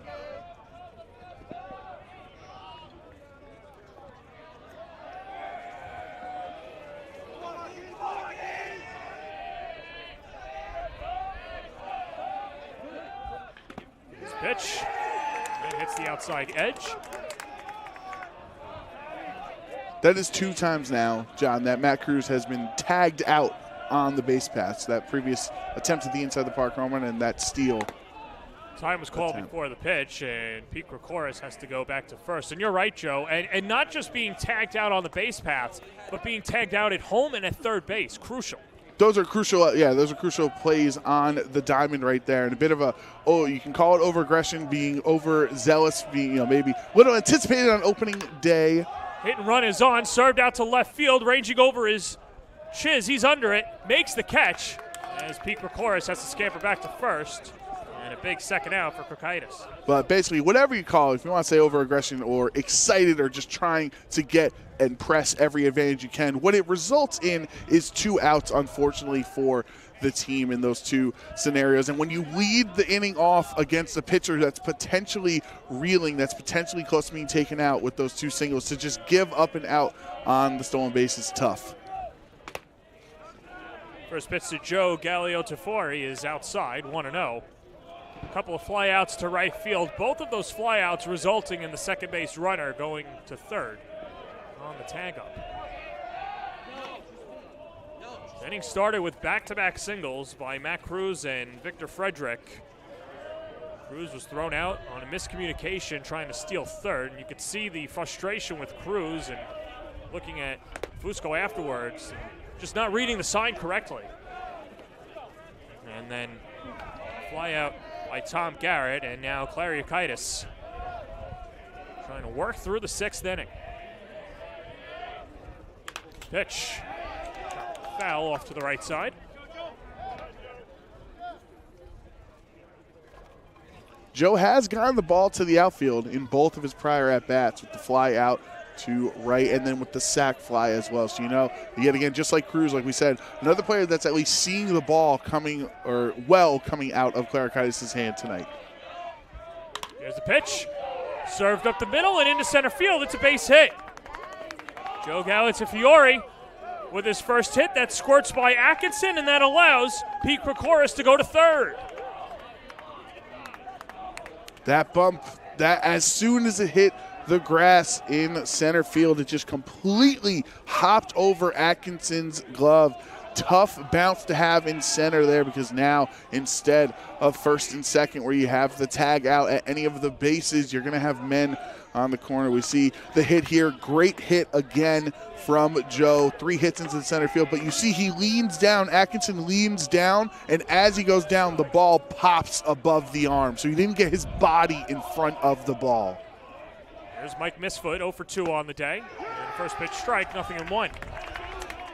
Sometimes baseball finds a way, John, because this is now 3 times that Mike Misfit has been at bat with men on base in this low-scoring game.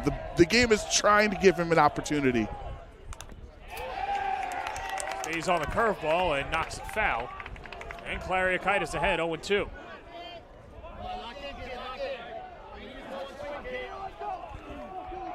Clariakaitis 1 strike away from leaving St. Dom's stranded again, as the Bayhawks have left 5 runners on base. Runner takes off from first. That's Galeote Fiore. And Holy Trinity will just let him go as he tried to get into a rundown. And either way, Kyriakidis' concentration is at the plate. 1-2. Curveball hit on the ground, left side. Ranging over is Alvarez. He's got no play and the run scores. It's an infield RBI single for Mike Misford, and St. Dominic has tied it. That is 2 tough hops in the last 2 at-bats for the defense there for Holy Trinity. I'm going to take another look, and good job by Misford to stay with the pitch. And then Kokoris comes in to score. And new life for the Bayhawks.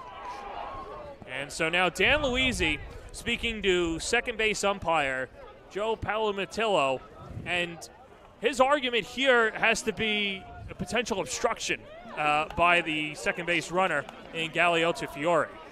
Yeah, I mean, the huge difference that the defensive indifference made prior, right? He was on first base, moves to second, and then because he's running at the second base direction, it might have slowed down a little bit as he jogs, since it was a grounder that you can anticipate the end of the inning come from. But because it took a bit of time to start running towards third, it really did fortunately work out for St. Dom's that the ball was right there as he was running in front of Alvarez.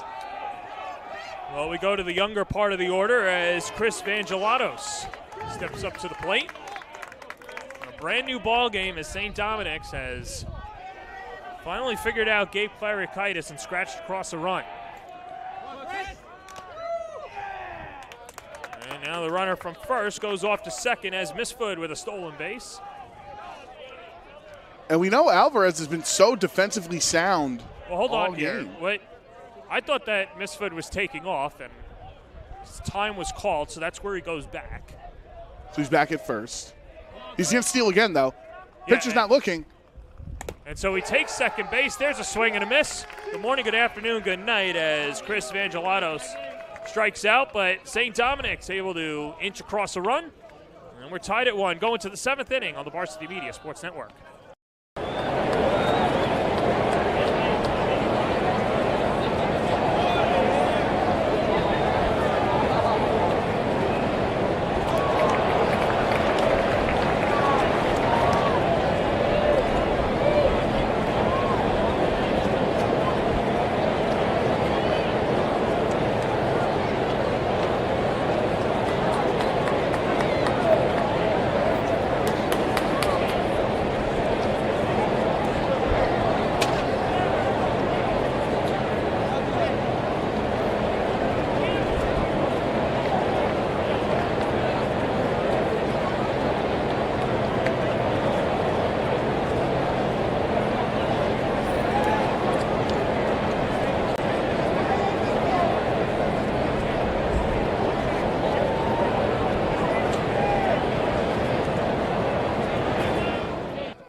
Welcome you back to the top of the 7th inning. Holy Trinity and St. Dominic's tied at 1. And let's go over to that St. Anthony Chaminade game. We have a final as St. Anthony is trying to inch closer. CJ Alfano scoring on a wild pitch. That would make it 2-1, but Chaminade able to get out of it. John Carroll gets the victory as the Flyers knock off St. Anthony's and win it 2-1 here on opening day. And then we have another final, St. Mary's knocking off Lehigh as well. So 2 games complete, and we're in the 7th inning now, and St. John the Baptist and Kellenberg the only other game going on now as Luke Lang back out on the mound, and boy, was he special in that first inning of work, Joe. Absolutely. He was dealing, struck out the side, and it wasn't just the fastball. The off-speed was looking smooth as well. So you're hoping, if you're St. Dom's, now that you've tied this game, it's essentially a fresh start here, starting in the last inning of the game. And if he can continue, get a couple more Ks to Luke Lang's name. Well, here's Gabe Kyriakidis step up to the plate, and Kyriakidis was handed a 1-0 lead, a couple of infield singles, and conceded a run against St. Dominic, but a chance to help out his cause as he waves and misses out a fastball. Tough spot for Claricitis is how that last inning unfolded. Kind of got away. A couple of singles, a couple infield hits as well. Fastball darts outside. Conversation continued through the innings on what transpired between the coaching staff, or the conversation between the coaching staff and the umpires. Claricitis serves us down the right field line. We'll see if Mike Misfit has a play, and he does not. It falls in front of him. And Claricitis is aboard with a leadoff single. Mike Misfit ran just a little bit too far close to the line, and the wind from this cold weather bringing the ball back into play more than he anticipated.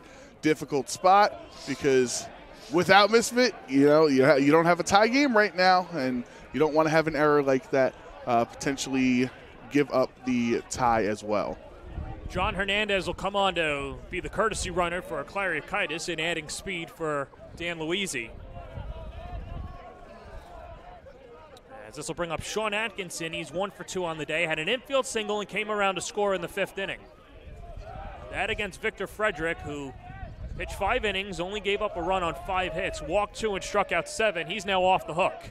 As Atkinson shows bunt and gets it back to the mound, it's a beauty. Lang whips it over to first in time and gets Atkinson by a stride. Moving over to second is Hernandez. That is textbook bunting, and you've seen a lot of bunts so far today from both of the sides here in this game.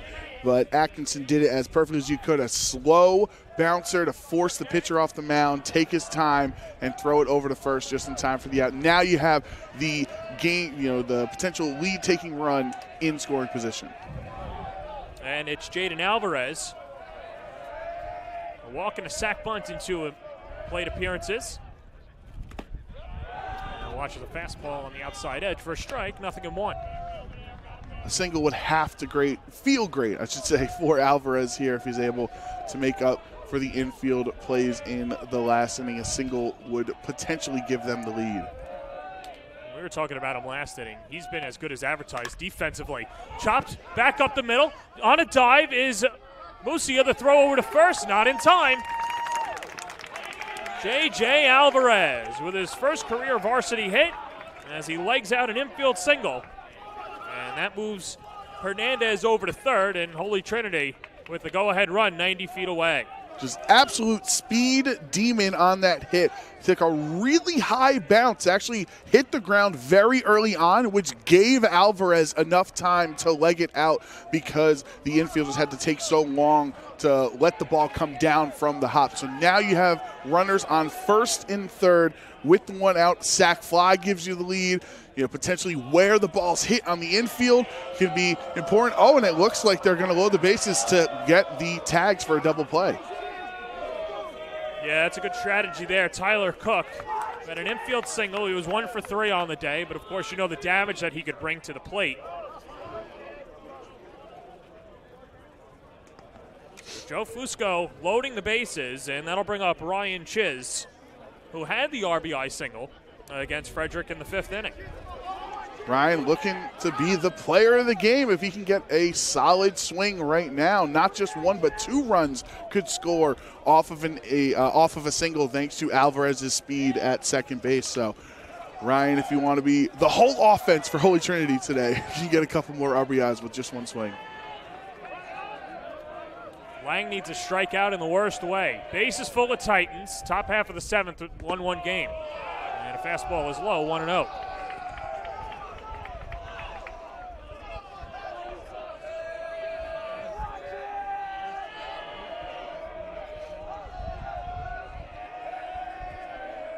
Pitch to Chiz. That crosses up the catcher, Garrett. Here comes a runner to the plate. And the tag, and Alvarez is out at the plate.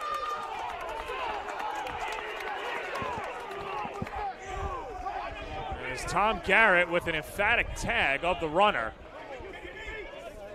And we'll take another look. The ball passes, or the goes right through his glove, essentially hits off the wall, but has enough speed off the wall to bounce exactly back to Garrett at home. So Alvarez has never had the chance to score because the way the cookie crumbles, the way the ball bounced off of that steel wall, went right back to Garrett with enough time.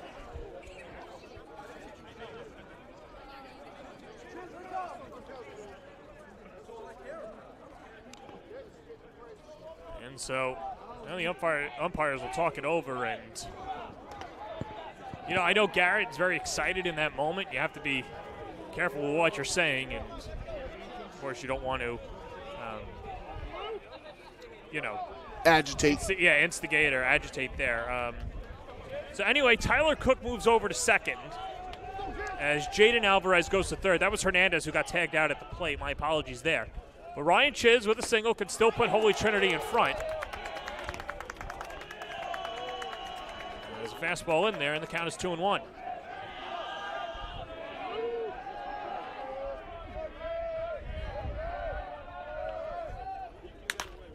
And that's sliced foul down the right field line. A little late on a fastball, but still solid contact. And that's something that Chiz has been able to do today, is elongate at-bats, get some solid contact, give himself a chance. Yeah, productive strikeouts, if you can call those out, from his first two at-bats of the day, getting long outings from the pitcher, and then the RBI single, which did give them the lead at the time. He is hitting the ball well. This ball outside, and the count is full. Doesn't get easier if you walk Chiz here, as you'll have the Andrew Kepner and then Drew Sinclair, the 3-4 hitters in the lineup for Luke Lang. 3 balls, 2 strikes, 2 outs. Top half of the 7th inning. We're tied at 1. Holy Trinity looking to bounce in front as Luke Lang will step off. The Titans, the defending New York State champions. Pitch, curveball, whacked foul off to the right side.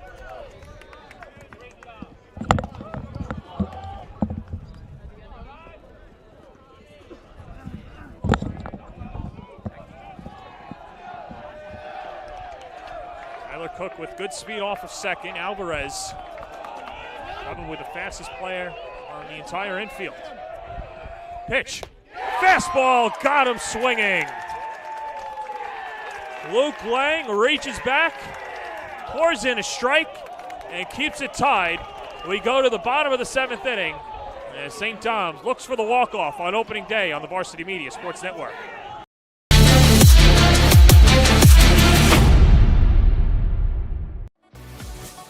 Hey parents, how about a bobblehead for your athlete? Bobbleheads are one of the most preferred personalized gift items today, and it's so easy to order. All you need is a photo of your athlete, a model number from our extensive collection of bobbleheads, and the sculpting process begins. 2 proofs are sent for your approval, and once it's approved, in a few weeks, your bobblehead is on the way. It's that simple. Order your bobblehead today by logging into varsitymediapass.com and click catalogs, or call 516-403-2050. Don't forget to subscribe to our YouTube channel for upcoming schedules and content, and on social media at Varsity Media. We welcome you back to Moriches Sports Complex. Opening day in the NSCHSAA, and a new pitcher for Holy Trinity is Sean Atkinson, the first arm out of the pen.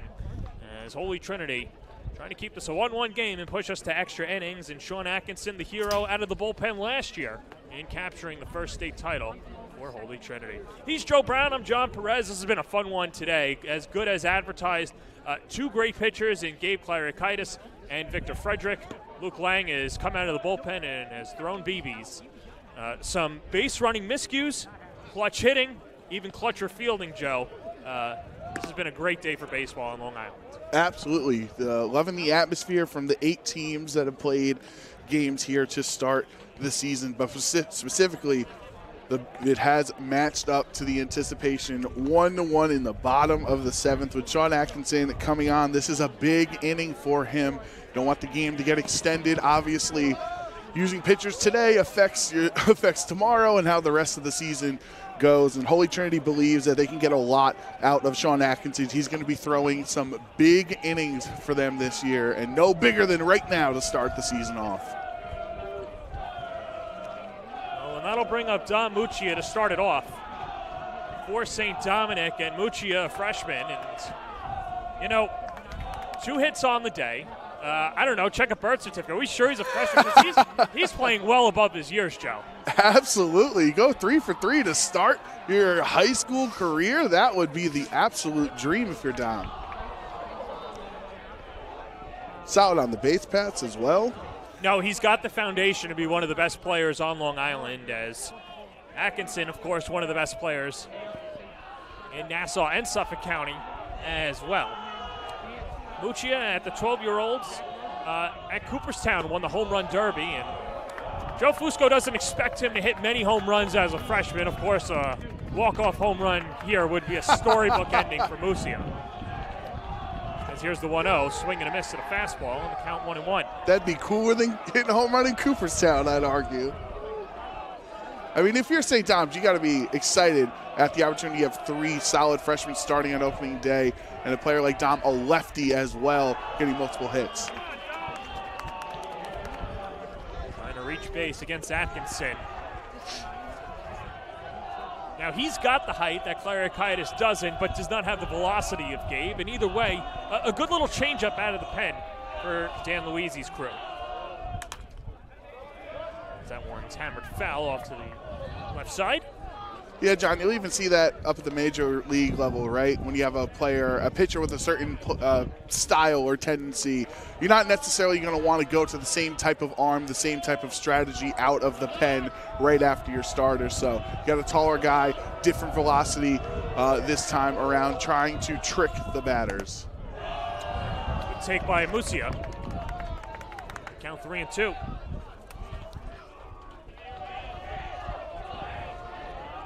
Nine 1-2 due up for St. Dominic. And that's inside and a leadoff walk.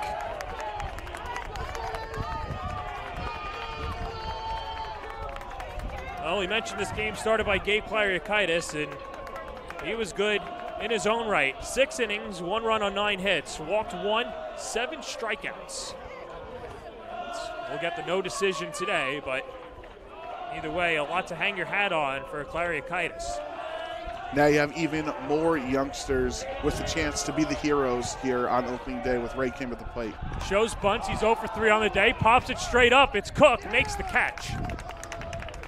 We're out number 1. That was a high pitch, and sometimes when you commit to the bunt, you got to commit. And unfortunately, with how it bounced off of his bat, it went sky high, giving the catcher enough time to run out to the field. And he kind of, that's a free out. You'll take it if you're Holy Trinity. That's just 1 pitch for an out. Jordan steps in. 0 for 3 with a couple of strikeouts. Pickoff throw over to first. Muccia in ahead of the tag.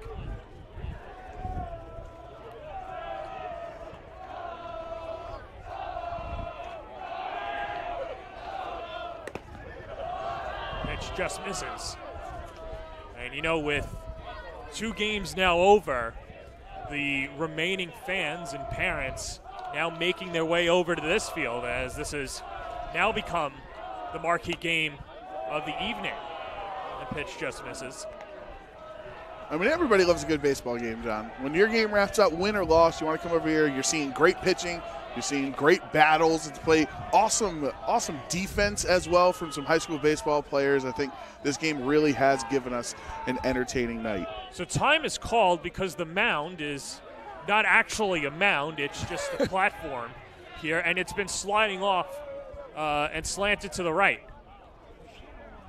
And so now they'll have to move it, and I don't think Dan Luisi wants his team picking it up and maybe overexerting themselves. Those mounds are heavy. Of course, they're not meant to move. You think Bob Gibson pitched here and they had to change the mound here too? Sean Atkinson and Bob Gibson changing the game of baseball.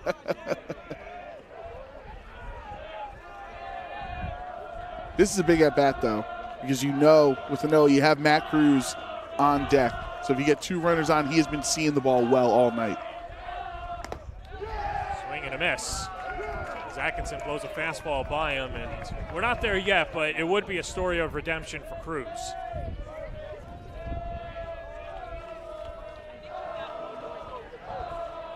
Lucy a solid lead off of first, pulls back the bunt. And a good hitter's count upcoming as Yanoa ahead in the count 3-1. Smart by Yanoa to bring that back, unlike, Kim was unable to bring it back fast enough, so Yanoa deciding earlier, nope, don't want to pop out again. 3-1 pitch. Hit in the air, out to left field. That's chasing back Chiz. He's under it, makes the catch. And Mutia retreats back to first, 2 away. That's a huge out for Holy Trinity now with 2 outs, and Matt Cruz only having 1 runner on at first base. Completely different scenario if you had 2 men on with one of the best players in the league up at the plate, who has so far the 2 solid hits and then, of course, the almost inside the park home run, meaning he's made great contact in all 3 of his at-bats today. Matt Cruz, the future Rutgers Scarlet Knight. Perfect game, New York State ranking, 56 overall. He's the 26th ranked right-handed pitcher, seen as a 2-way player for the Scarlet Knights, which is interesting because he was originally committed to play for Penn State, and with the coaching changes there, Cruz is taking his talents to Piscataway, but Penn State saw him as an outfielder instead of a shortstop-pitcher combination like Rutgers. Well, right now, Holy Trinity has to see him as a threat at the bat, because if he can get one to the gap, he already had a hit that almost went over the wall when he had that inside the park home run. So if he can hit a gap, he could end the game. Here comes a pitch, runner goes, swing and a miss, a foul tip actually off the glove of Cook, and it might have hit off his forearm as Cook's a little shaken up.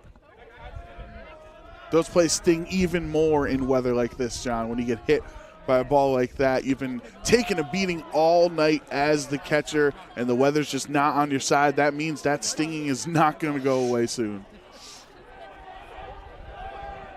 No, not at all. And, of course, those catchers are warriors behind the plate. Boy, do they take a beating.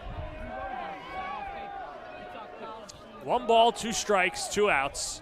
1-1 game, last half of the 7th inning. Matt Cruz trying to play the role of hero for St. Dom's. Here's a pitch. Foul off to the right side, and the at-bat continues. It's been a lot of pitches up in this at-bat to Matt Cruz, so could be a tactic that Holy Trinity and Atkinson are trying to use. Don't want to give him anything low. You don't want to give him anything where that launch angle can really impact the distance on it. So if you had it high, even if he gets a base hit, it's not going to be the end of the game. Couple of shakeoffs by Atkinson. Comes a 1-2, runner goes. And a fastball flailed foul down the right field line. And a good job by Cruz to stay alive. Hit and run in that position. Cruz realizing late in the pitch actually that would have been a strike. So great bat speed to be able to get to the ball and just hack it away for the foul to keep the at-bat alive.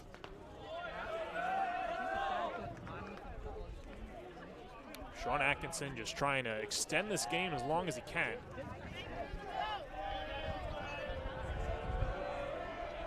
Victor Frederick would be next. Mutia the man off of first, and another throw over.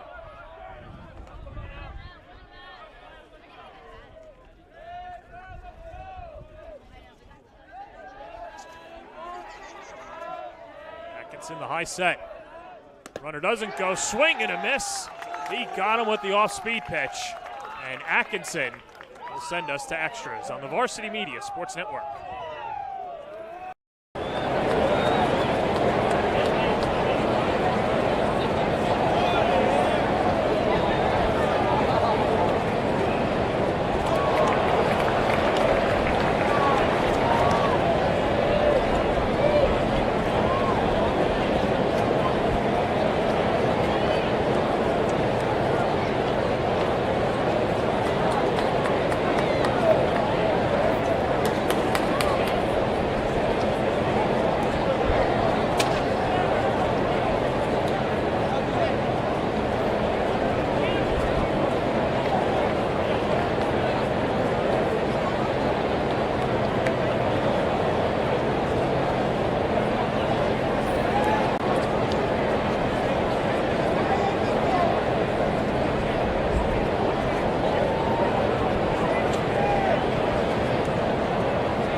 Head to extra innings, top of the 8th inning. Holy Trinity and St. Dominic's tied in a 1-1 duel here on opening day. And for those of you watching in New York and around the country, we, of course, like to welcome you to Varsity Media Sports Network, and thank you for joining us on opening day. And for those of you that are a little unfamiliar with the rules in New York State, it is not like traditional Major League Baseball. There is no runner at second base to begin extra innings.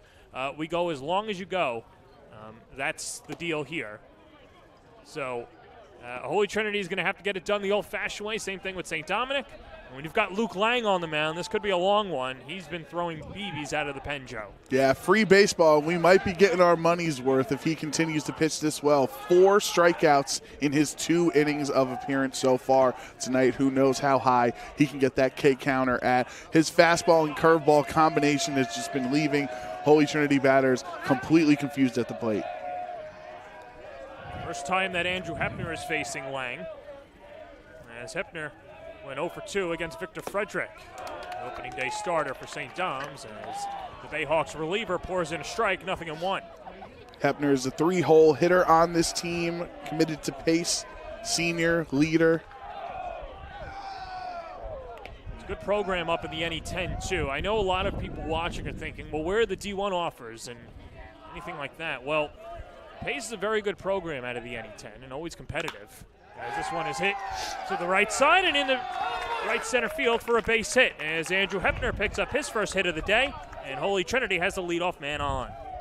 Pace getting themselves a good hitter there as he gets the hit to lead off here. And that was a really solid contact considering we've seen how the team has been struggling against Luke Lang's speed on the mound. So just bring that back. And now you're going to see on the end just quick swing, not trying to go for power, just trying to get on base. Sinclair struck out looking his last at-bat and goes around on the bunt attempt. Count 0-1. Sinclair 1 for 3 on the day. Joe, you mentioned the power that Sinclair has. He's got to go for broke mentality on some of his swings, deciding if that curve is coming, I'm going to put everything in my lower body, everything I can into that swing. Just low below the knees. As the wind's starting to pick up and getting darker here in Suffolk County. And now this is officially the last game of the night, as I believe SJB, the winners, against Kellenberg. Sinclair fouls off the bunt.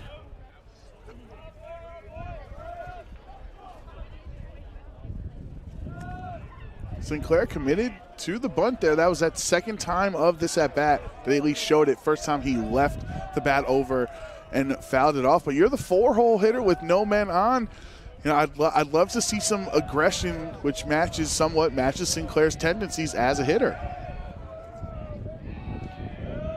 Hepner with good speed off of first, but not a big lead. Here's the pitch. Right down the middle, strike 3 called. Second time striking out looking for Sinclair tonight. Tough spot to be in when you feel like the pitch is off the edge, but that was plotted well by Lang here. So you can see the count. That's a fastball right on the edge. Maybe a little low for Sinclair's liking as a tall player, but unfortunately still a strikeout in the same. Luke Lang with 5 strikeouts out of the pen as he's now ahead in the count, 0-1 to Aiden Anello. Anello 0 for 2 with a walk on the day.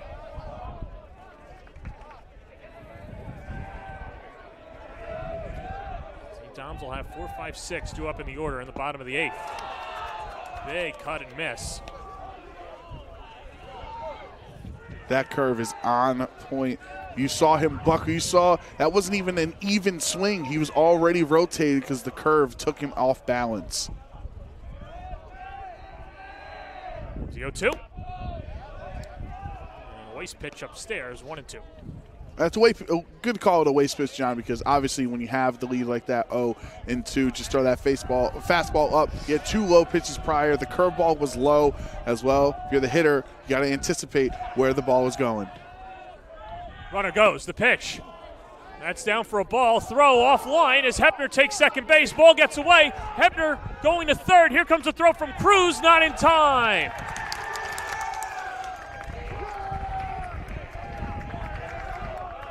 Good base running by Andrew Hepner. And now Holy Trinity with the go-ahead run 90 feet away. Tom Garrett, who is consistently great at throwing runners out.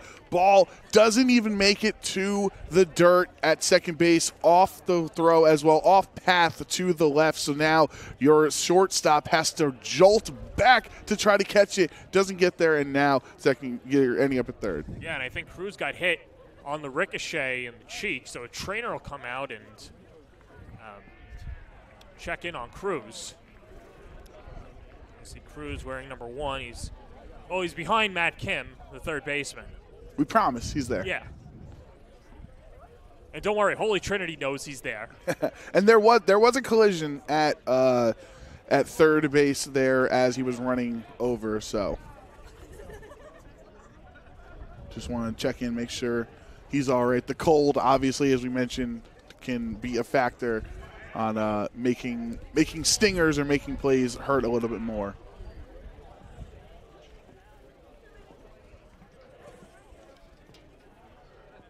So as they look over at Cruz and just making sure he's not bleeding and anything and just being tended to over there. But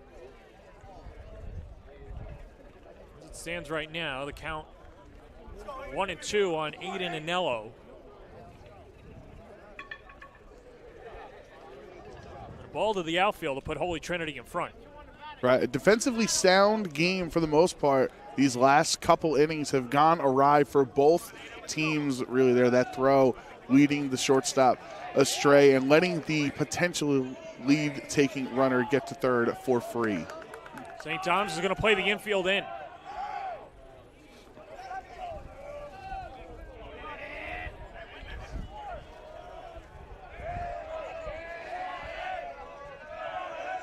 Andrew Hepner 90 feet away. Tie ball game, top of the 8th. The pitch on the outside corner. Got him looking. Back-to-back looking strikeouts, and he is absolutely dealing, matching the K count that the starters had 5 or 6 innings to go through. Luke Lang completely dominating the second half of this game for St. Dom's. Here's Victor Acosta. He watches a BB on the outside corner for a strike. 1. Now you get to move the defensive positions back to their normal spots with 2 outs. Don't have to worry about a ball getting through. Back-to-back strikes by Lang, and he's just dealing out there. The ball might not even get past the pitcher and catcher at this point, the way that Lang is pitching. Luke Lang has come firing out of the pen. Looking to get his team at bat. Still a little 1-1 game. Here's the pitch. Just outside. 1 ball, 2 strikes.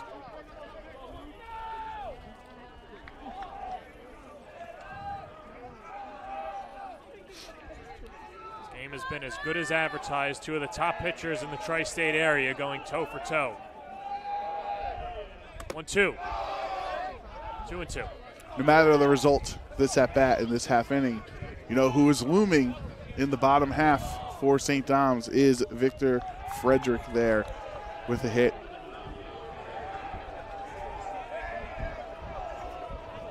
Victor Acosta looking to play the role of hero. 2-2 pitch. Swing and a miss. Luke Lang, unhittable, and extends this game to the bottom of the 8th here on the Varsity Media Sports Network. You're watching the Varsity Media Sports Network, the home for New York high school sports. At St. Francis Heart Center, we're not just regional heart experts. We share our greater success with the world. We don't just pioneer technology. We do it more than anywhere on Greater Long Island. And we don't just win awards. We deliver greater outcomes for people like you. As New York's only specialty designated cardiac center, we're not satisfied with just being good. This is Long Island. This is St. Francis Heart Center. And greater lives here. Hey sports fans, did you know Varsity Media live stream broadcasts get viewed by college coaches nationwide? Through our announcers' storytelling and insight on your athletes, we can help your players get an edge on college recruiting. Find out how by reaching out to Varsity Media today, 516-403-2050, or email ben@varsitymedia.net. Bottom of the 8th inning, Sean Atkinson back out for his second inning of relief in a tie ball game, 1-1. Alongside Joe Brown, I'm John Perez, and two starters dueling. Clutch hitting, good defensive plays. And now Victor Frederick, who started it off on the mound, will lead off the bottom of the 8th inning. And again, Sean Atkinson, who's just trying to match Luke Lang, who has been electric. Yeah, you don't often get to see a pitcher go 5 innings and in the bottom of the 8th inning have a chance to end it all. Frederick, the starting pitcher and cleanup hitter, and he takes the first pitch fastball low, 1-0. Sinclair actually pretty solid the last inning. Had a bumpy ride as the score was tied on his end, but was able to get out of it without giving up too many or giving up the game. And pitch is low. The count 2-0. Frederick, a couple of hits in 2 plate appearances. He walked in his first at-bat.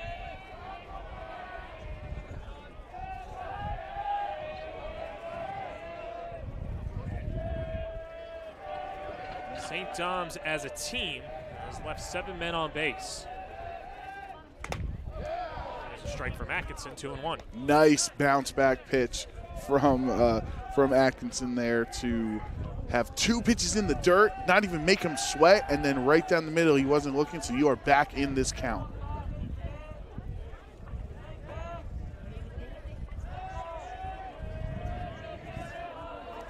Nice set from Atkinson, the pitch. At the knees for a strike. And Atkinson, who threw 2 out of the zone to begin the at-bat, gets 2 strikes to even it up. Got to give it to the pitchers here. These last couple innings have seen the umpire's tendency to call that pitch. If you are a batter, we saw 2 backwards Ks last inning on that pitch. You got to adjust. 2-2, chopped on the ground to second. Charged by Acosta, he's up with it, fires to first, and Frederick's retired for out number 1. That was a big threat that they got out to start the bottom of the 8th inning, because now after Tom Garrett, you're going to be moving on to the bottom half of this St. Dom's order, which is, has the chances to try to win it, but you like your chances if you get through the heavy hitters in Cruz and Frederick. There's Tom Garrett, 0 for 3 on the day, a couple of flyouts. Fastball at the knees, no balls and a strike.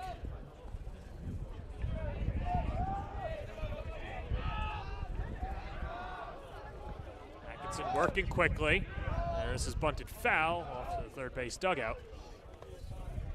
Garrett behind in the count, 0-2. That's 5 straight strikes technically for Atkinson there when the inning started off with two pitches that bounced. So nice to regain the zone in these last couple of pitches and regain command on the mound. Pitch just outside. 1-2. Dugout was feeling that pitch. They thought he painted it perfectly, but the ump says no. The rest of the infield thought so as well. Goes back with it.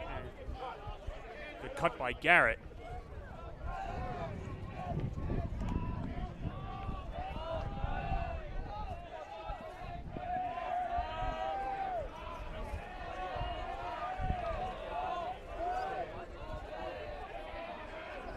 Pitch. Near out to left field. Charging his Chiz. He's under it. Makes the grab with 2 hands. And Garrett's retired. 3rd straight at bat that Garrett has flew out to left.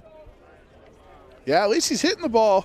He's hitting the ball. He's getting it into the field, but unfortunately he's going right to Chiz's hand every time. And now with 2 outs, if you're St. Dominic's, of course you'd love to end the game here, but if you can just get as many batters through this order as you can this half inning. Looks like we're going to go to the 9th as Aiden Anello's up with it, and Atkinson with a 1-2-3 8th inning. We go to the 9th on the Varsity Media Sports Network.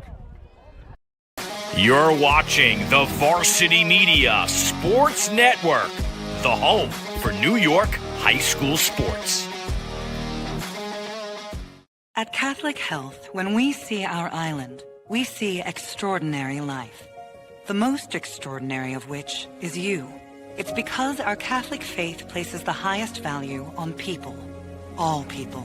It's the inspiration for our exceptional medical care with unmatched compassion.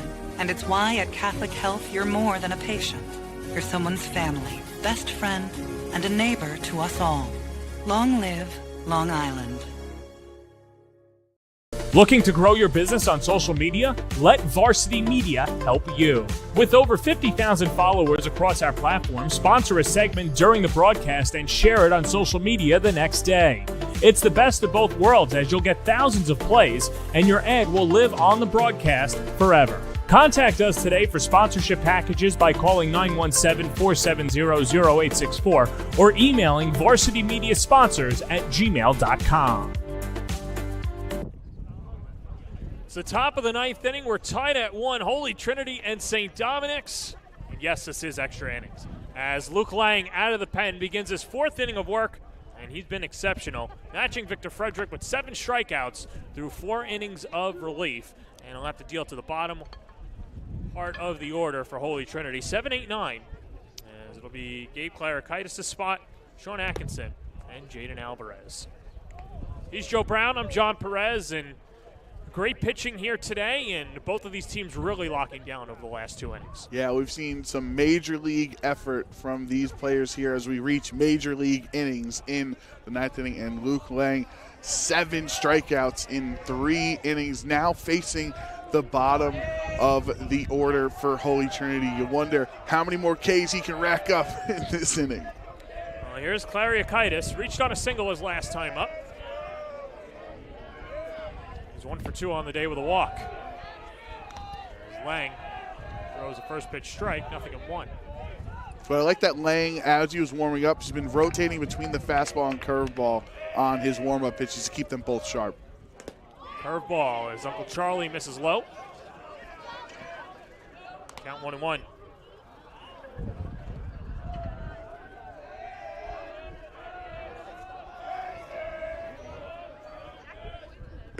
Fastball. Darts low. 2 close pitches that have went Holy Trinity's way here. Changes the complexion of this at-bat now that you're behind as Lang. Swing and a miss.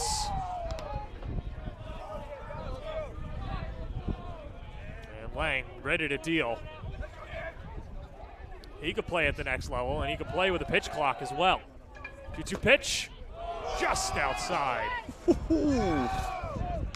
That is 5 pitches as at bat that have been relatively close to the zone. So you know he's at least close to feeling the paint on the edges here in this next pitch. Payoff pitch. Socked foul. I tell you, John, Iono has themselves quite the commit with Luke Lang. He is dealing tonight.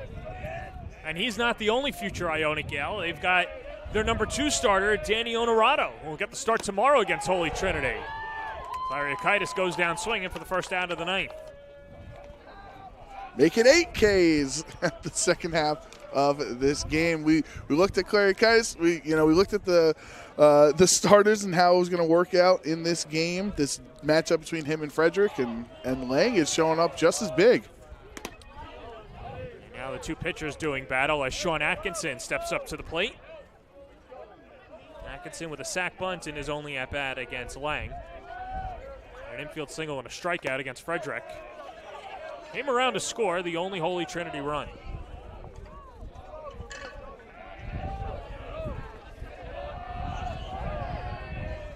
Here's the pitch. Right at the knees for a strike.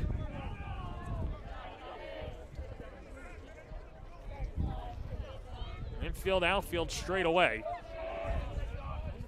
From Lang, skirts outside.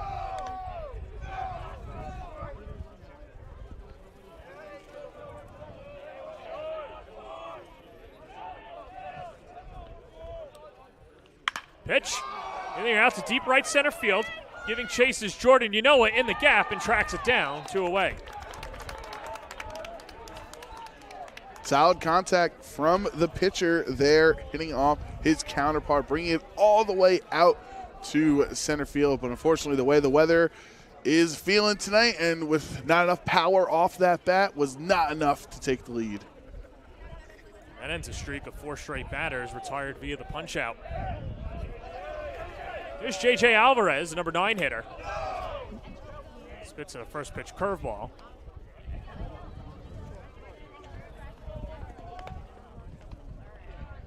Alvarez a walk, a sac bunt, and an infield single. 3 plate appearances.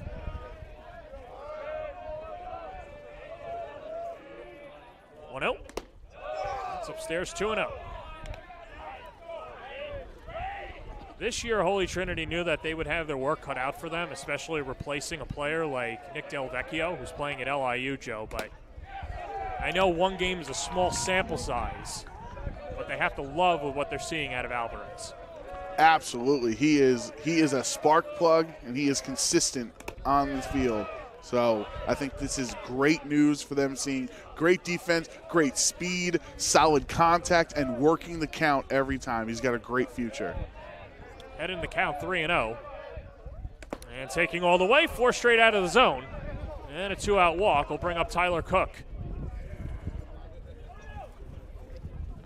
Third time on base for the night for the youngster as well with 2 outs. What can you do? Do you want to try get some steals, get some action on the base paths? We saw the last inning how interrupting the flow of the pitcher and the catcher worked out for them, getting that toss to second base that was just off, allowing them to advance to third.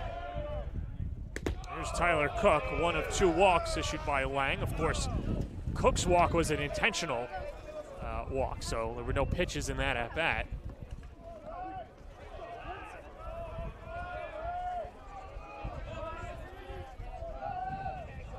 Good size lead off first by Alvarez. And the pitch. Foul.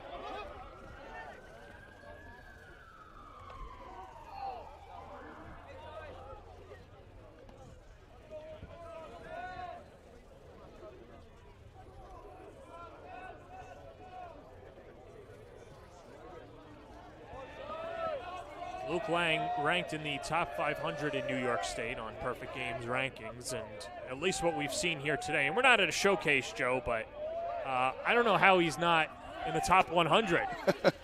Take it for a strike, throw down to second, and Alvarez swipes the bag. Good jump by Alvarez, and Holy Trinity with a runner in scoring position. And fortunately for Alvarez, since he had slid head first, he saw the ball pop up directly. If he wasn't looking, you might have thought the ball had gotten away from the infielders, but he doesn't get aggressive, just stays at second. And that's what they need here, John. Like we said, the one inning that they scored their run in prior, they were able to be just, very, very chaotic on the base paths and messing up St. Dom's plans. So now you got a man on second, a single potentially gives you the lead. It's Tyler Cook taking his time, and it's back in the box.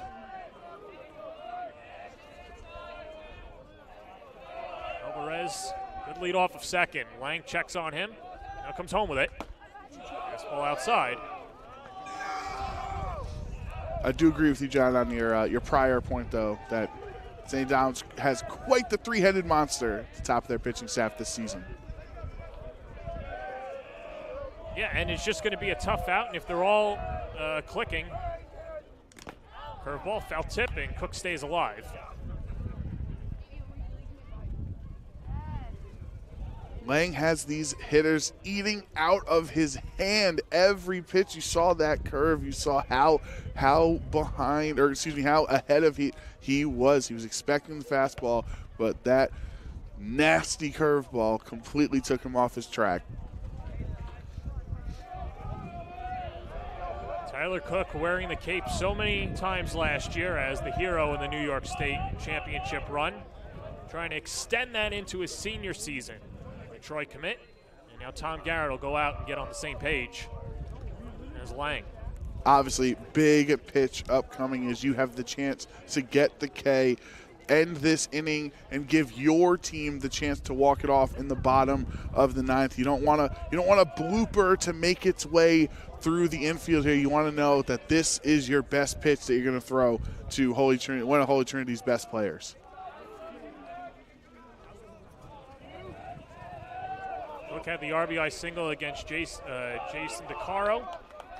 Now looking to knock off another D1 pitcher. Not that time. 9 strikeouts for Luke Lang out of the pen as the Bayhawks look to win it in the bottom of the ninth on the Varsity Media Sports Network. You're watching Varsity Media, the premier high school sports network in New York.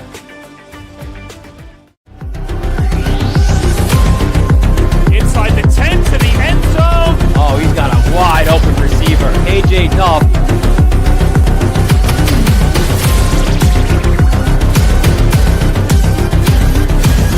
Get out of the way! Dante Torres! End zone. Touchdown. 10-5 touchdown.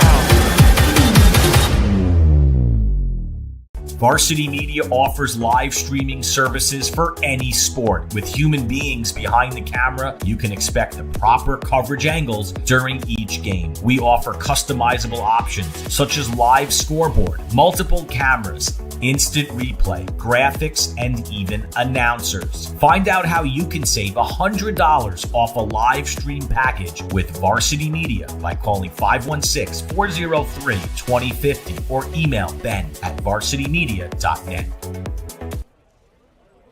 Bottom of the ninth inning. Yes, it's extra innings. Holy Trinity and St. Dominic's tied at 1. This is the final game of the night. All other games are final, and we have a final pitch from the St. John the Baptist Kellenberg game.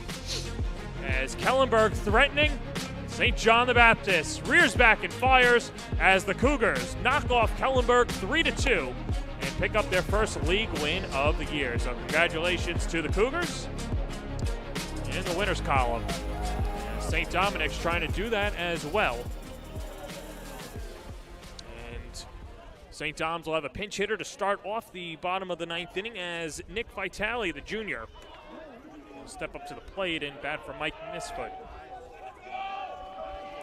Vitale hits the ball well, has some pop as well for this lineup, trying to get something going to start this bottom of the ninth. Of course, we are in the bottom third. We're in 7, 8, 9 position for St. Dominic. So if any of these young men can get on base, that will really help the top of the order out to try to end this game in the ninth.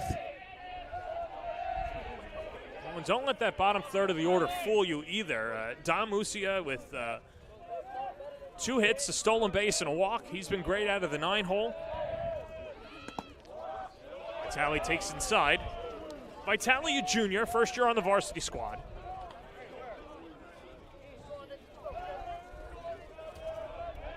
Against Sean Atkinson, entering his 3rd inning of work.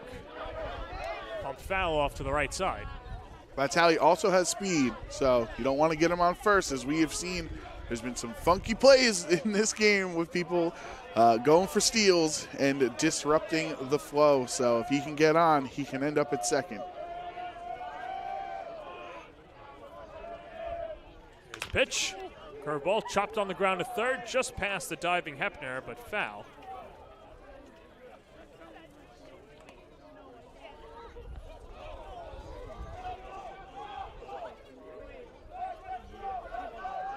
Tell you what, I'm a big fan of this facility here, Joe. I think it's great for baseball on Long Island and just a great event here put on by the NSCHSAA opening day, and kudos to them, and it's been a lot of fun.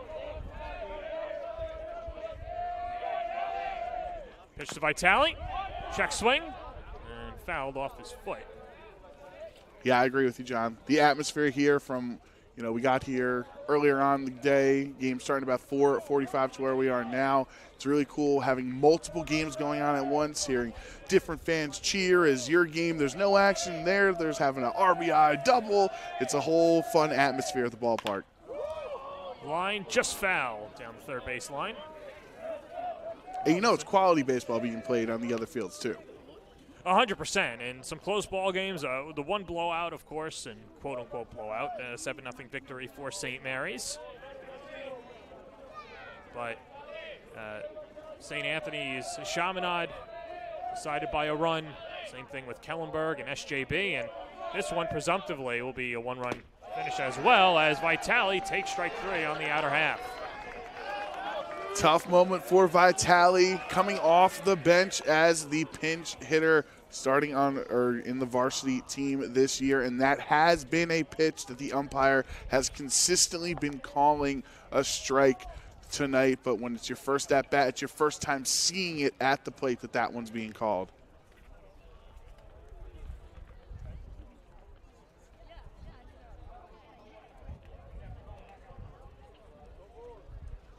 And so, just trying to hear what's going on here as Joe Fusco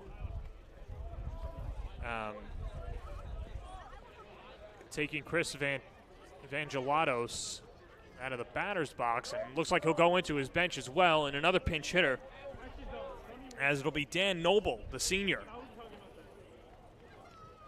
Come on and pinch hit for Evangelatos.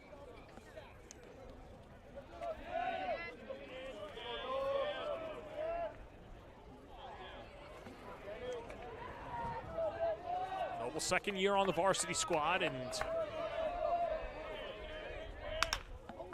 attacks the first pitch and flares it foul down the right field line. Down 0-1.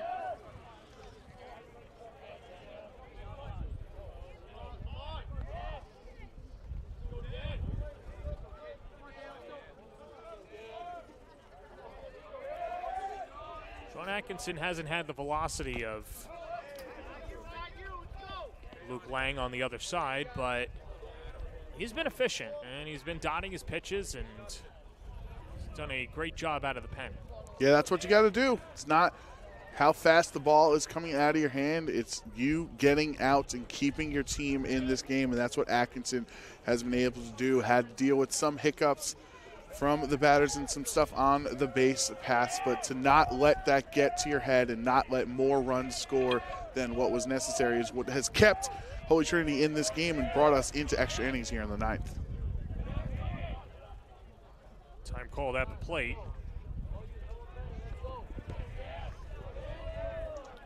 To Dan Noble. Trying to get on base and start cooking up something for the Bayhawks. Wave and a miss, and back-to-back strikeouts to begin the bottom of the 9th for Sean Atkinson. 2 pinch hits and 2 strikeouts, so Atkinson clearly not fazed by these pinch runners St. Dominic's has been throwing. And we see the smile on the mound as well, so he's starting to feel himself with those back-to-back Ks. 3 strikeouts for Atkinson, and here's Dom Muccio, who I'd have to imagine after today won't be hitting in the 9 hole much longer. Yeah, he gets another hit here, and you just tell coach. You can tell coach where he wants to hit at that point. And 3 hits as a freshman and a walk, he just absolutely ended up on base every single at bat. Nice set from Atkinson, the pitch, and that's teed off into center field, and it's down for a base hit. He's got a 3-hit ball game. Speaking of consistency, 3 singles and a walk, certified, guaranteed he's going to end up on the base, and he drives that one right back up the middle with great contact. No chance that the center fielder be able to get it. Points back to his dugout. He's feeling real confident here in this game. Now you have 1 man on with 2 outs at the start, or the top of the lineup, excuse me. And it's Ray Kim, the freshman, goes around on a check swing, 0-1. Kim, a couple of strikeouts, a pop out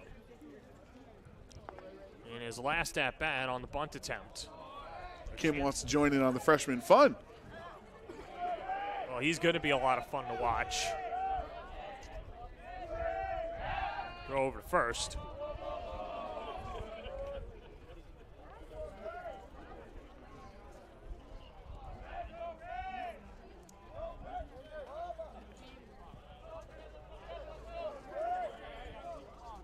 Doms has left 8 runners on base.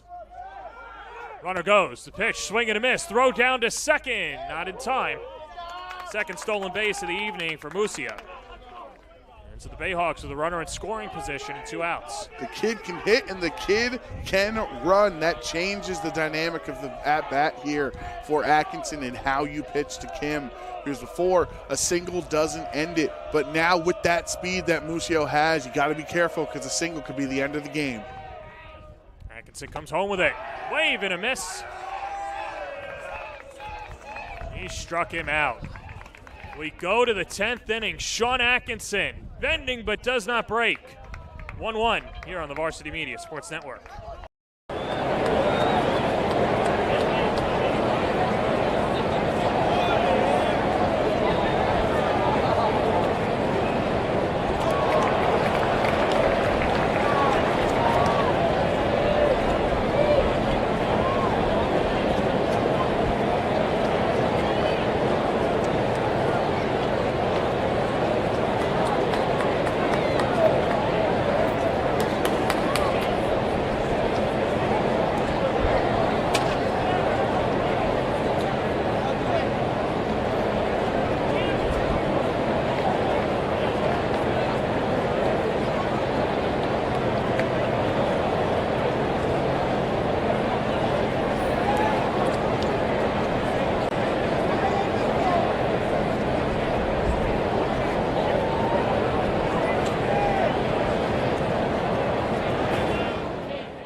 On to the 10th inning, and Luke Lang back out there for his 5th inning of work. And I'm sure when Joe Fusco drew this up, it was Frederick for 5 and Lang for the final 2, which is exactly how it went. It's just that the offense is not reciprocated against Gabe Clarikaitis and Sean Atkinson. Yeah, Frederick for 5 and then Lang for 5. Nothing wrong with that. If you can get through this inning, he's had an absolutely dominant performance out of the bullpen here tonight. And these Holy Trinity hitters, they got to make some adjustment.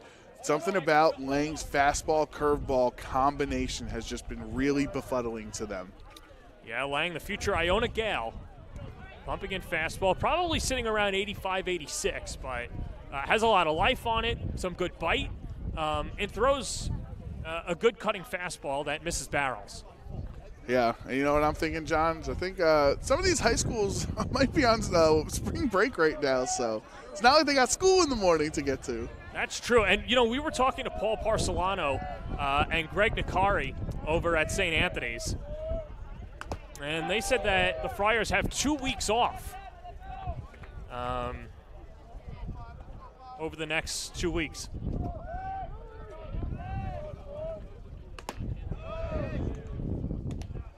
As that pitch misses.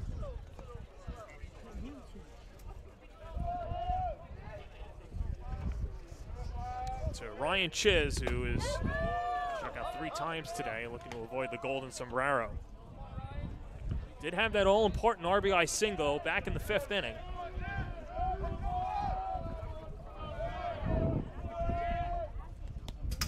And pitch misses low and away. Chiz has also played some solid defense out in the outfield as well with some pretty solid catches. Yeah, not to mention the fact that he's retired Tom Garrett, the opposing catcher, 3 times as well. 3 flyouts to left by the Bayhawks backstop.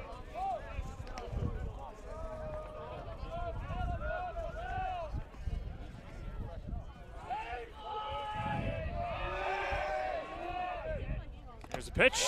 Foul tipped into the glove of Garrett. Strike 3. And that is 10 strikeouts for Luke Lang.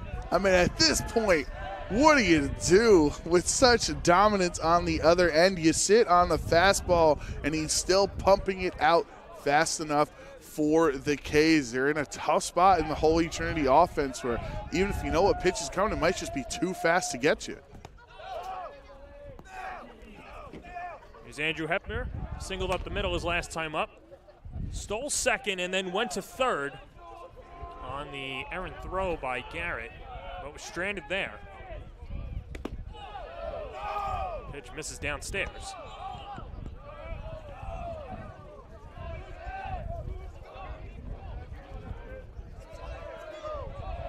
Line in the fire. Fastball high and away, 2-0. Check that, 3-0. You wonder the longer this game goes on. Obviously he's got a pitch count just like our starters did. Yeah, it is a league mandate, 105. But I'd have to imagine on opening day, even if it was 75 and sunny, you don't want to throw Lang for more than probably 60 to 70 pitches. Popped straight up in the diamond. It's the second baseman, Muccia, there with Cruz, and Cruz makes the catch. Shy of the bag, 2 away. And you hear the frustration out of Hepner's voice as he popped out there, the exclamation of frustration, not being able to really eye this pitcher up well. Having a tough night. He did, you got to take the good and the bad. Hepner was the one able to make this game go to extra innings. Then his other at-bats have not been as to his liking. Andrew Sinclair 1 for 4 on the day, 3 strikeouts and a single to center in the 4th. Waves and misses at a first pitch fastball, 0-1. Trying to end it all on that swing right there. I love the approach where it's dark out. It's the bottom of the 9th inning. These are the moments that every player dreams for. Dropped on the ground to second. Lucia charges, and we go to the bottom of the 10th, scoreless, as St. Dom's looks to win it on the Varsity Media Sports Network.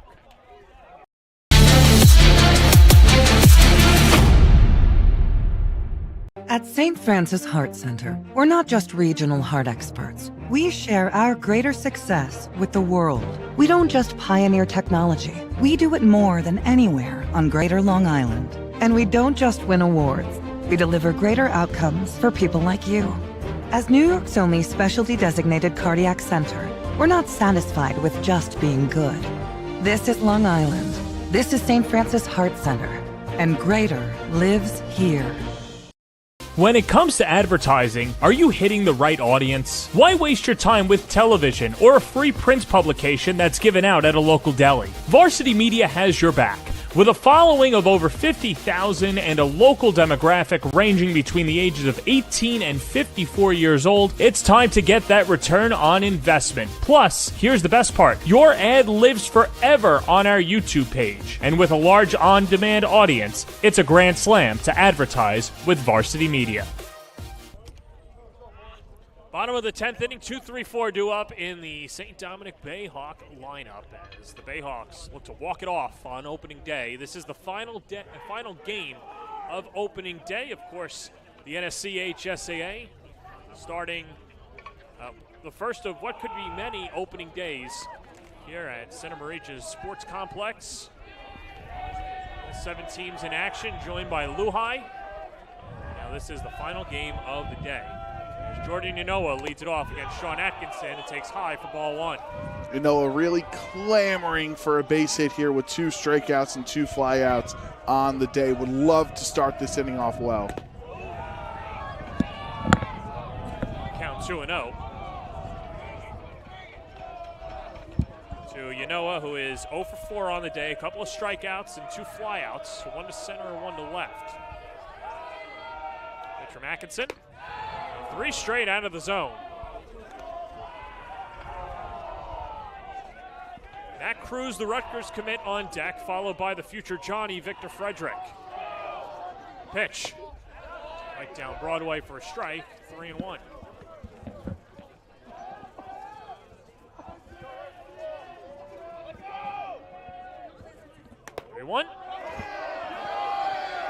That's in there for a strike. St. Dominic didn't think so. Got to regain your composure there. You thought you walked to start the inning. You don't want to strike out on the next pitch. Held off to the left side. You just see how every pitch matters, and you go from 3-0 to 3-2, and battling and backs against the ropes. The blink of an eye. 3-2. Pop foul. Smart of Yanoa, though, to foul that back. It might have looked a little high, especially on his stature, but that one strike 2 was called relatively close to that area, so you do not want to get struck out looking. Here's a payoff pitch. And another pitch spoiled. We'll do it again. And that's the same thing, John. Last 2 pitches, Yanoa definitely concerned about those high strikes being called against him like it was in the second strike. So just fouling those off, waiting for a good pitch he can handle. Atkinson looking to match Luke Lang. Only 4 strikeouts out of the pen. And that's inside, ball 4. And the Bayhawks have the leadoff man on. That is a walk that means way more than 90 feet to St. Dom's because it was a long at-bat going into Atkinson's pitch count. He's already played for such a long time tonight, and to his credit, he's gotten this team out of every jam, but now you're facing off one of the best players St. Dominic's could have at the right time. Matt Cruz has hit the ball well. He is 3 for 4 on the day. He whacks the first pitch foul off to the right side, 0-1.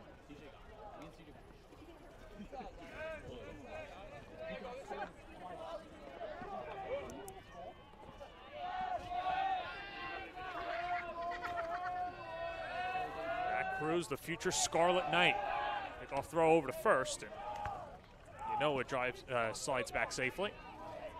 And Cruz has been hitting all night. Has the 2 hits, has the third one that resulted at the plate of him being out. So when he makes contact, it can usually result in good news for the team. Curveball bends in for a strike, and Atkinson quickly ahead, 0-2.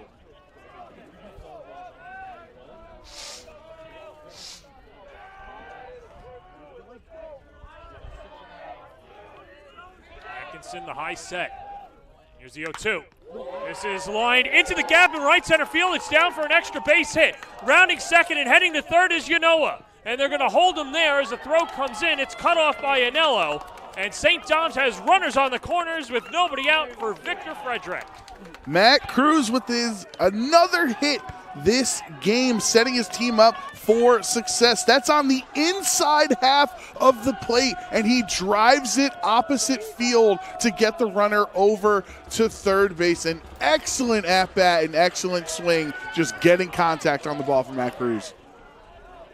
And so now, with a hit to the outfield, St. Dominic's can win it, and Dan Luisi will head to the mound. And, decision time here, Joe, because you could just walk Frederick, have a force at any base, or at least play the infield in, but you still, have plays available here. It's just a matter of, do you want Frederick would you rather face Frederick or Garrett here? Yeah, it's a tough call because Garrett has flown out a lot tonight, but Garrett has shown the tendency to try to bunt. So if you have bases loaded, nobody out, Garrett could try to go for a cheeky squeeze bunt with the runner on third. It's such a dangerous play. I think you play your cards how it is right now and just try to get a regular out. And it's so tough because Frederick is obviously a phenomenal player, but sometimes people got to get out, right? You can't get a hit every single at bat. So if you can get one traditional out here, then the double play is still intact with 1 out in the inning, and you go for the double play. It's a tough call, but I definitely understand why you don't want to walk the bases loaded. Victor Frederick steps up to the plate, runners on the corners, no outs, bottom half of the 10th inning. A base hit wins it for the Bayhawks. First pitch to Frederick. Cruz runs, and they'll let him go. And the pitch misses low, 1-0. Okay, well, that could change things. The defensive indifference could incline you to walk to reload the bases. So that attempted a steal. Well, and that's what it is right now. It's an intentional walk, and now that'll bring up Tom Garrett. And to kind of talk to your point before about a potential bunt or anything like that, you've got a guy in Garrett that can handle the stick, and with 2 flyouts to left field and good speed off of third, you just need him to hit it to the outfield.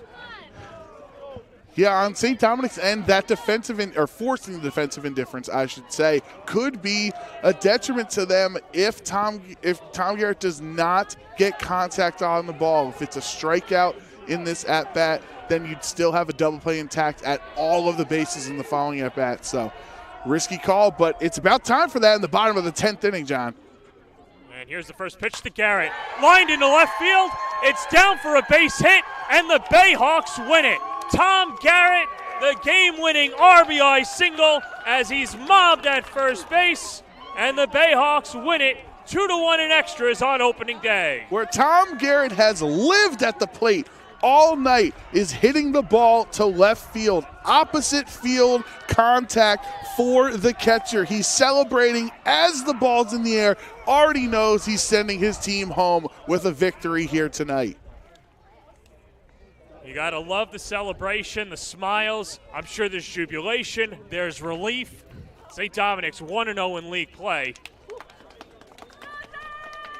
As Tom Garrett walks it off for the Bayhawks. And what a great game it was, and what a great day of baseball it was here in Suffolk County, Joe, and just proud to be a part of it. Yeah, absolutely. It was fantastic being here today. You love the spring atmosphere. It's a little bit colder than we would like right now, but of course it's going to heat up as the season goes on. But how it felt today, seeing all of the hope on these 8 teams at the complex here tonight, seeing how they have, enjoyed the start of the season. It's just been a really fun evening at the ballpark.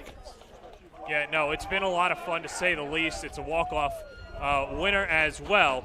And St. Dominic's 1-0 in league play, largely in part to the man of the hour, and that's going to be Mr. Tom Garrett, who's joined with us right now. And Tom, a lot of smiles, some relief. Take us through that final at-bat. I had a feeling they were going to walk Victor to face me. I was popping up. Last 3 ABs, flying my back and front hit open, and I figured I was going to get faced, so I went to my 2-strike approach to shorten my swing up, looking for a fastball, and I just jumped on it early. Yeah, you went right away the first pitch of that at-bat, and you had so much of your contact was to left field. You're hitting opposite field. Is that often your tendencies? Do you try to go opposite field a lot as a hitter? Yes, I do. I mean, I'm not really one to pull, but if I get the inside pitch, I'm going to pull on it. I like staying through the middle of the field, working the left center. Tom, I'll tell you what, not just only are you a fantastic hitter as we take another look at the RBI single here, I thought you called a great game behind the plate too. Now, it's easy when you've got Frederick and Lang out there too, but what do they do so well on the mound? They stay within themselves. They know what pitches. We're on a basically same page all the time. I called all the game today, and they basically really didn't shake me off. We just, all the pitches were working. They work hard, so it translated to the game today. And Victor's unbelievable, and so is Luke. And one final thing here too: opening day in the NSCHSAA. You obviously get the game-winning hit, but what does it say about the state of this league to pull off an event like this? It's exciting and it's very tough. This league is very tough. I think it's the best league on Long Island, and to do that today, I'm excited to go and play them tomorrow. All right, we'll let you go celebrate our player of the game, Tom Garrett, game-winning RBI single, and get some well-needed praise by the rest of his team as well. Joe Brown, it was a fun day of baseball, to say the least, and that'll do it for a fun day of baseball as well. We'd like to thank Perfect Game for having us, as well as our amazing Varsity Media crew, led by executive producer Ben Turchin. Technical director is Chris Sweeney. Ron Pierre, Travis DeLuise, Becca Kazaks, all across the board giving you the moving images. For my partner, the judge, Joe Brown, this is John Perez saying so long from Mauritius Sports Complex on the Varsity Media Sports Network.